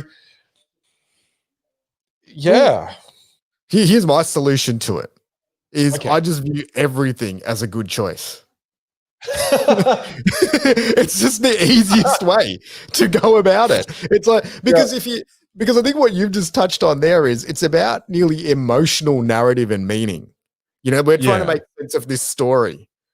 So I think internally, if you could just view it all as a good choice and add the silver lining to it, because say somebody dies it's like, well, that's a really bad outcome. But then what's the positive spin? It's like, well, they lived a great life. They had so much time, learned so much from that person. Mm. They freed up some more space for other people. Like it's like, Dude, man. that was a very terrible. That was really they're taking up less space on this earth, eating less food, breathing less of the air. That was dark. That was dark. But it's the truth, right? It is ultimately the truth. It's in terms of what you're saying is, and correct me if I'm wrong, that there's always two ways to look at every choice you make. Just choose the positive way of looking at it. Well, yeah, or learn from the negative, or even if it is negative, like how can you turn it into a positive? Like I love that we did it in Green Lights, the Matthew McConaughey's book. It was red, yellow, and green lights, and ultimately everything can become a green light. And I think to me, I love that as a fundamental part of the operating system, where it just seems more manageable from a mental state and energy perspective. It's like, well, all right, pandemic happens. Awesome. What a great opportunity to learn from a pandemic rather than trying to go through or living or sitting too much into the negative side of that experience. Because it could be like, I sold my business for $1 billion, and you could be like, worst decision that I ever made. Well, I've now got $1 billion that I can't use. Like, all my friends and family, like you can put a negative spin on anything. And if we can do a negative spin on anything, why can't we put a positive spin on anything? It's a really good point. And if there's always two sides to a coin, why not just focus on one side of it? I mean, be aware of the other side, but focus on the other side of the coin. I like that. I mean, it leads to the point that another point they wrote was they wrote something about you've got to kiss lots of frogs before one of them turns into a princess. Yeah. Yep. Right. And again, this whole theme of trial and error just runs all throughout it. So to me, one very big message from this book is keep trying.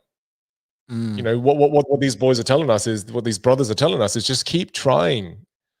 Yeah. And that's what I find is consistent with you and I, is that we just keep trying. And then I found that to be really a useful skill for me, especially when I found myself to be a little bit unhappy. I just went, well, I'm just going to keep trying new things. I'm just going to keep trying different things. Like I hired a motorhome, and that was one of the greatest things I did was I was able to switch off for a period of 4 to 5 days and just go on the road and be out in nature, and so I'm looking at this book now as almost a book that is, I'm going to go through and read through all my highlights again, because it's a way of life. It's a way of living. It's a way of being. And this one is one that really hit home for me. It's, if you're the boss, you make the rules. Don't sentence yourself to another shitty job. That's a great one. How good is that? Yeah. I lost track of that. Hey? It's good if you're the boss. Yeah, it is good if you're the boss. And this is the bosses out there, because I think a lot of entrepreneurs create a shitty job for themselves. And I could very easily do that for myself, and I think come very close to doing that for myself as well. So when I read that, I was like, that is such a good reminder for me. And to those who are the bosses, is that don't create another crap job for yourself. It's I love that so much.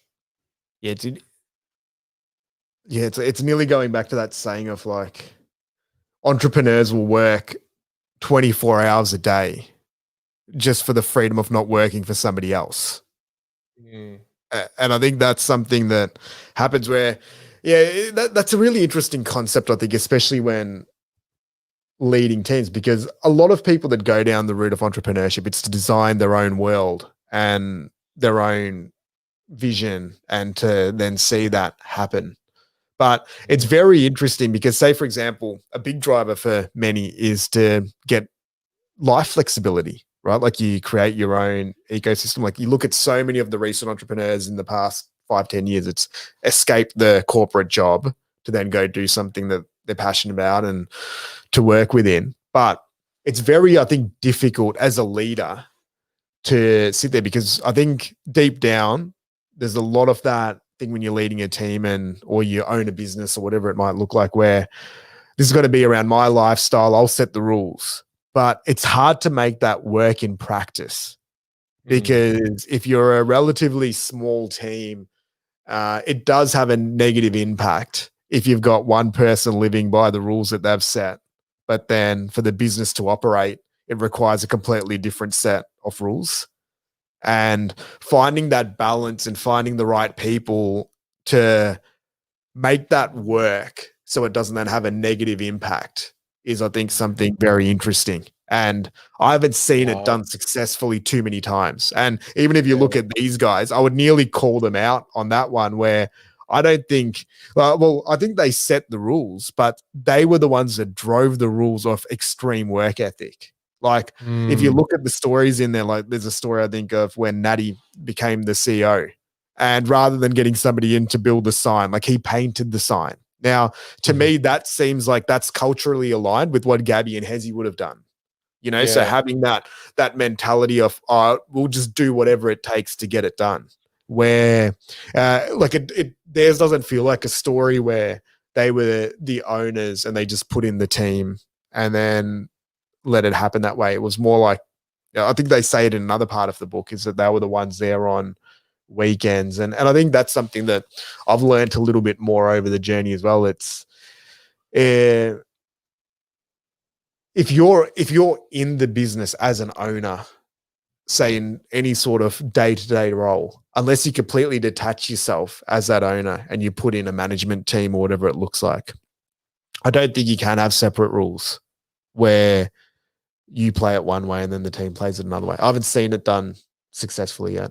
I've heard one story. I think it was the guy that founded Intrepid Tours. And I remember him speaking, and he had like a rule where he'd take 3 months off a year, and that seemed to work pretty well. But I don't think the rest of the team got to take 3 months off a year to travel. But he would do that. I think him and the business partner would do it. They'll do 3 or 6 months every year. And that seemed to work pretty well, maybe because it's culturally aligned. But I think one of those things, I mean, I said that don't create another shitty job for yourself. I meant that in, I guess, my context where you're solo entrepreneurs, right? If you're like a big team, you're right. It just doesn't work. It just kind of falls apart, right? Yeah, in your world, you have to create it exactly how you want it. You've got, but I fall into the illusion. I sometimes fall into the illusion that I have to, it's funny because I keep saying these things to my wife. Like often I'll say to Pei Wen, I have to go do this now. And then every now and then she goes, do you have to, or do you want to? And I was like, oh God, damn it. It's like, well, I don't have to, I should. And then it's like, well, where does this should come from? And I was like, why do wives always do this? Why does, my wife in particular always do this? She always can say things that cause the screen of blue death. The blue screen of death on a computer, and then I'm there going, I don't know what to say. I need to reset the computer. Just give me 5 minutes. Yeah, just walk away and then just come back. Hi, can we just have that conversation again? But it's true is that I always feel like I should do things or I have to do things, but in actual fact, I don't. Let's explore this. You saying that literally before this podcast, me and Chantel had the conversation. It's like, well, why are you doing a podcast on Christmas Eve? And I'm like, well, and the true answer is it's because I want to. And that was where we got to, and we don't. I also got that from Pei Wen. And when you say it, like it was nearly when this morning, because I'd kind of held off it. It's like, well, I thought you guys did the podcast the other day. Which was also when you were like, you kind of meant to be doing Christmas time. And what I realized, I had to put my hand up. Like, I am horrible around this time of the year. Like, I don't know what happens, but I get into a zone where I don't know if it's all the family commitments, like doing social activities, everyone being around, but it just puts me into a different zone where always just trying to look for like that little escape out, and I've just been called out on it year on year where too. Where there's one side of me that's then like, oh, I just can't wait to just spend so much family time and do all of this. And then there's the other part where it's like, oh, I just wouldn't mind 2 hours just to go and sit at the cafe and journal for a little bit or whatever. And I really am struggling with how to deal with it. So if anyone has any advice on how to deal with Christmas time, well, as a good human being, please share that. I think this comes because there's a part of me, DNA wise, that's a workhorse. Yeah.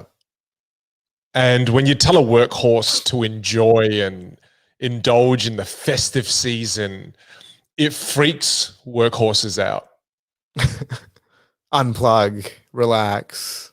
Yeah, because I got into trouble too. Like, I mean, not into trouble, but last night people was like, so why did you do it on Christmas Eve? And to me, it was because I checked the diary and there was nothing there. And then I said to Ali, are you free on 24th? And he's like, yeah, man, my diary's clear too. And I was like, yeah, well, let's plug it in. So it's like, to me, I'm scared of empty space on my calendar. Yeah, same. Right. And I like to fill it with things. So to me, it's so hilarious that you and I both got into trouble for doing this. That's so funny.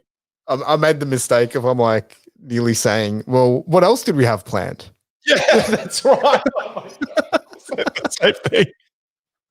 I don't know, man. It's recorded. They're gonna say this, but maybe this is our way of apologizing for just being very average human beings.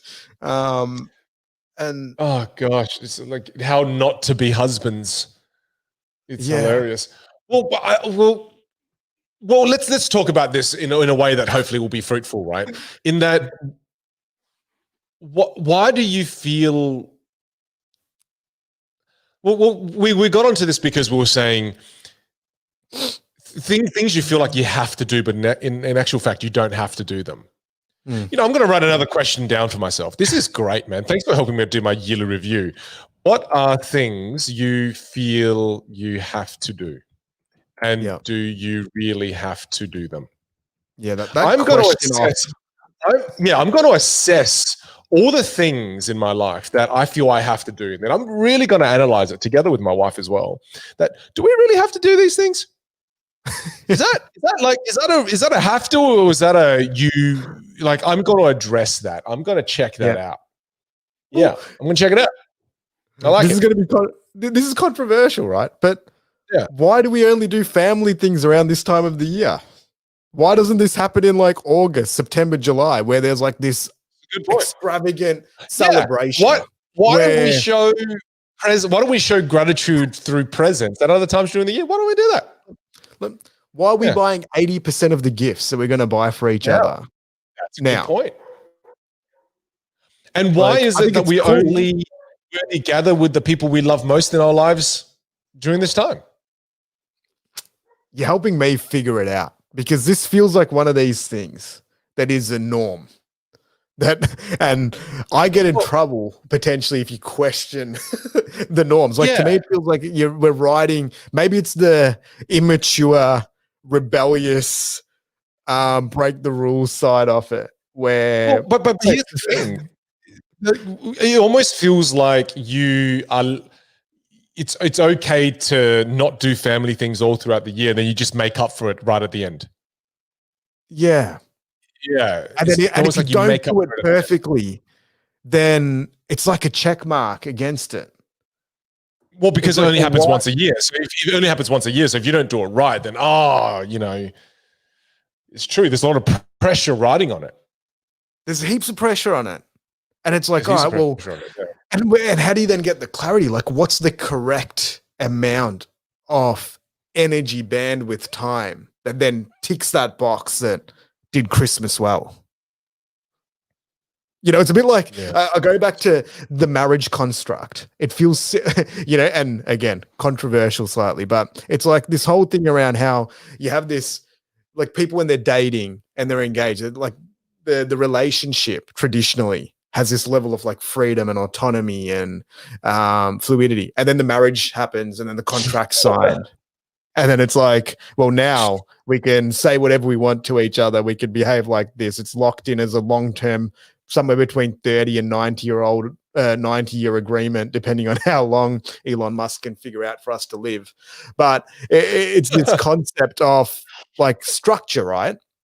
And it's like, does this make it a more enjoyable experience? Because when I look around Christmas time or the holiday period, it's like I was speaking to another friend and they were talking about having to go interstate to see a family member and stuff. And they're like, oh, I've got to do it. But I'm kind of glad that Sydney's got cases because I know there's certain things that are happening within the family at the moment that are going to get brought up. And, you know, like it's like this notion of But maybe those problems are problems because we don't get together enough to have opportunities to talk about it. Yeah, for sure. Yeah. And then it's done, like, because then like a whole extended family will come together in this intense block.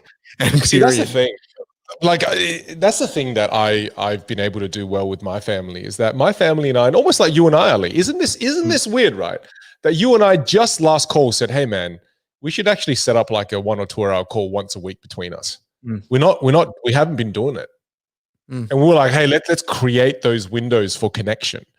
And I can tell you the same thing happens for my family. Like my close group knit of friends and I, especially my cousins, when we don't see each other for about 5 days, it feels weird.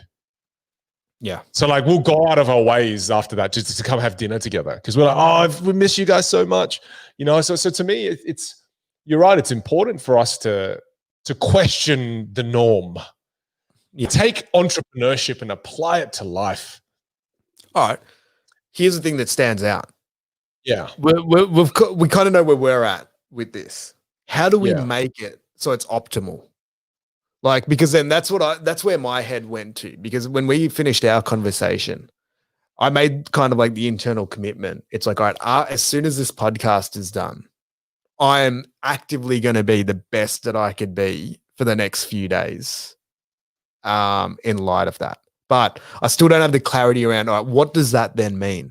Is it just presence? Is it, and this is where I think you've got the better advantage being communication guru and expert, is how do you, and maybe it's I don't know if it's an entrepreneurial thing, if it's a guy thing, if it's whatever this is, drop some wisdom for us, Vin, to get locked in and connected during the holiday period.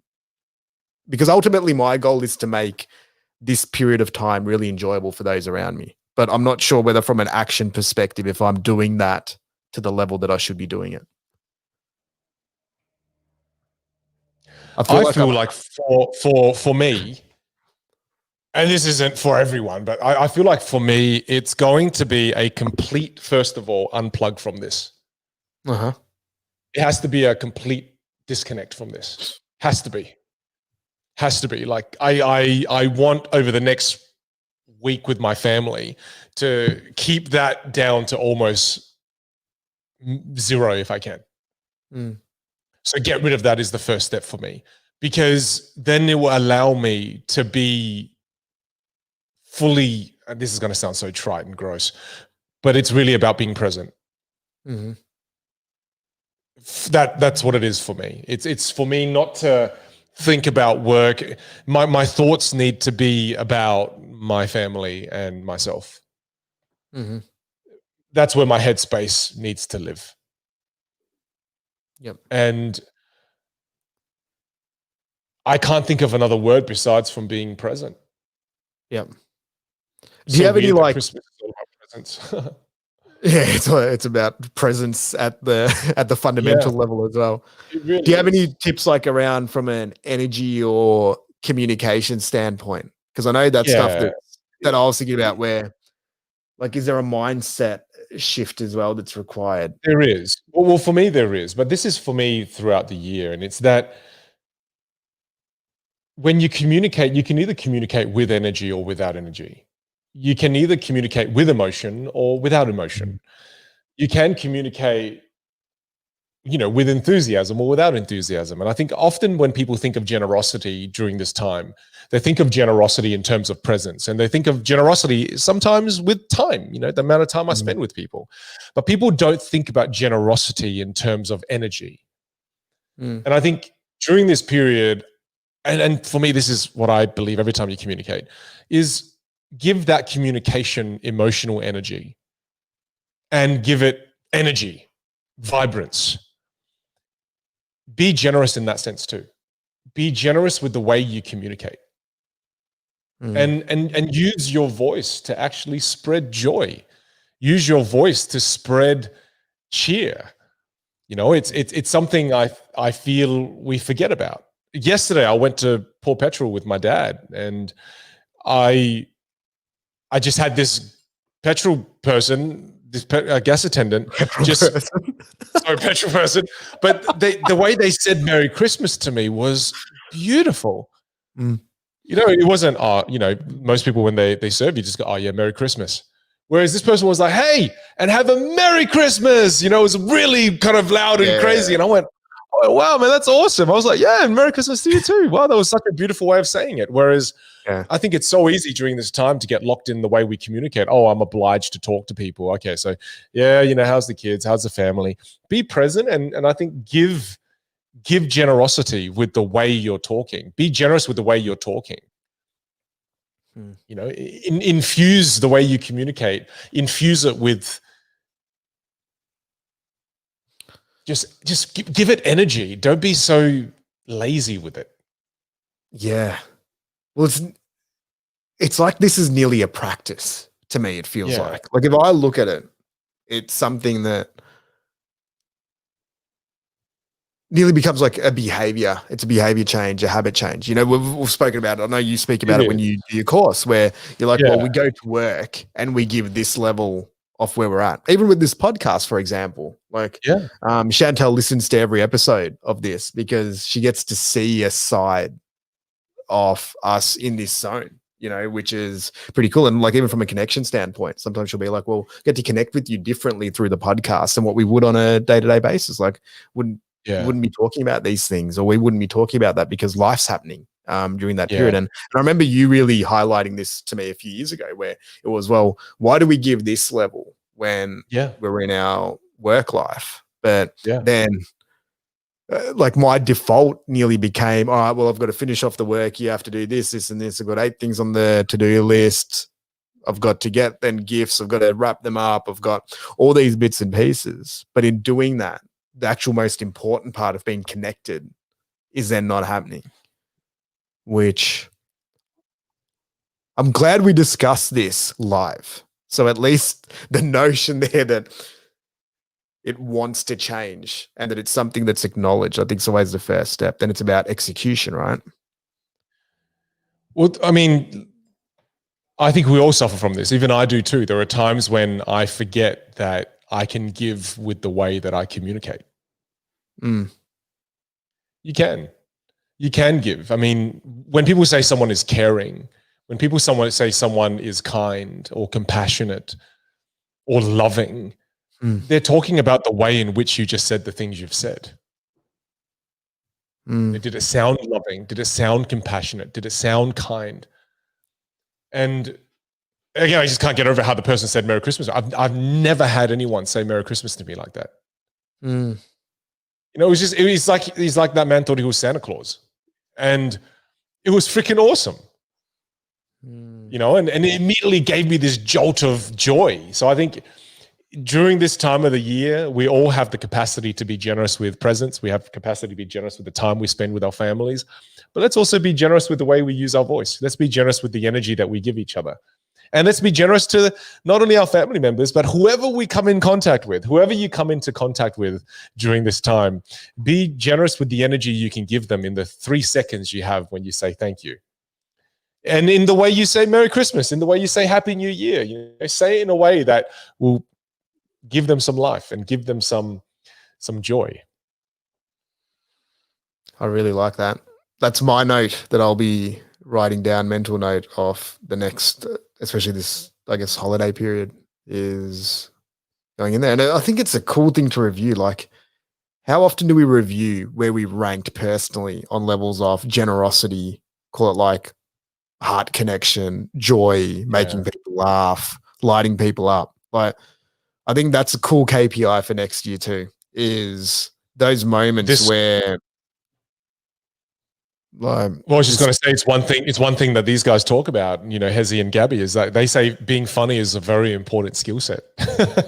yeah, in business it is. People do business Yeah, with it is. people they like. It's just the truth.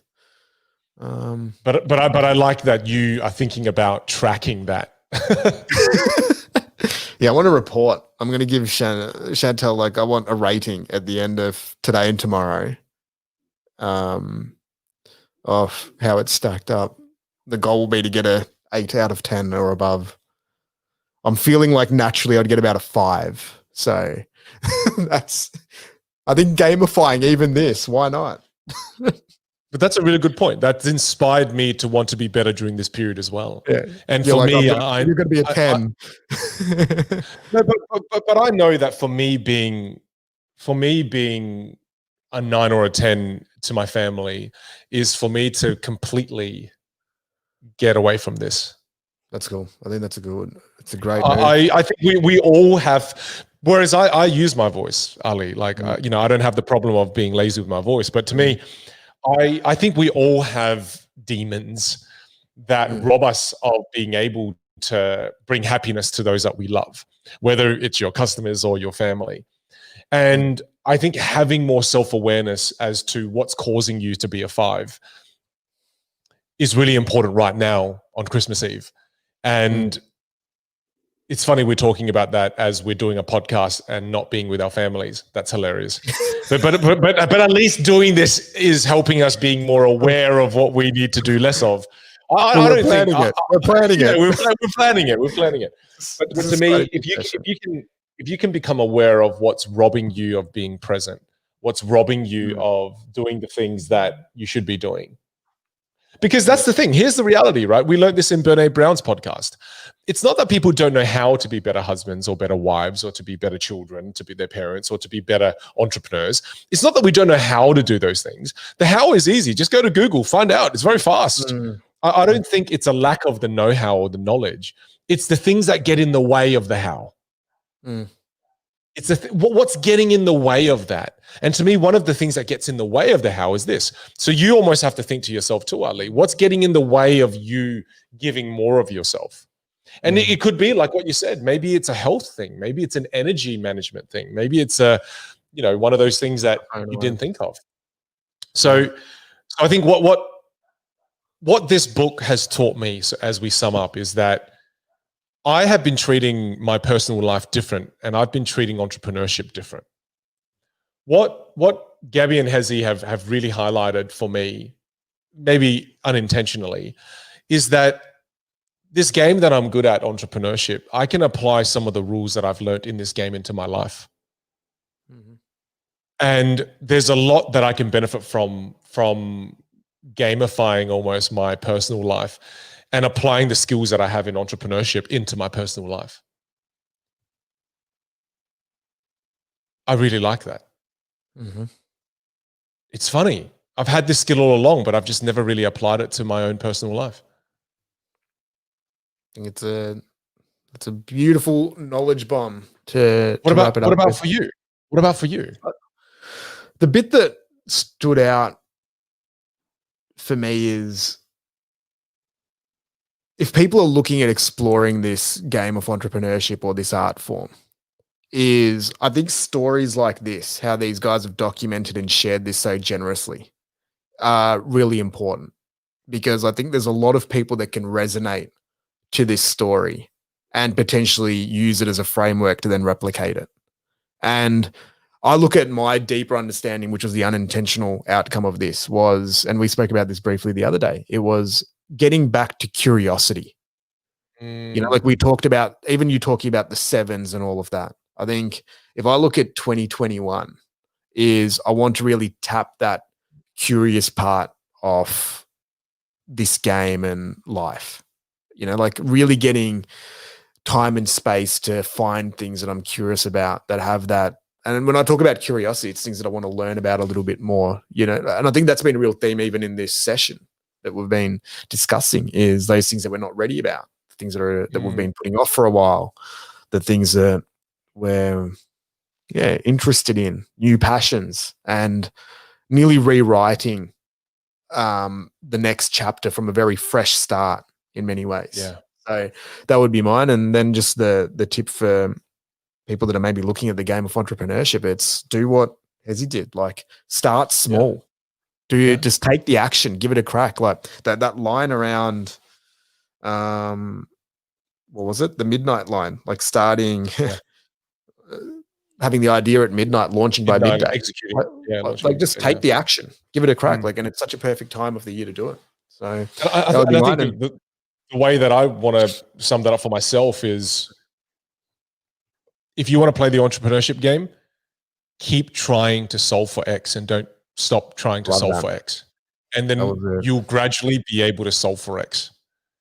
It's just, you have to keep trying. That's what these guys did.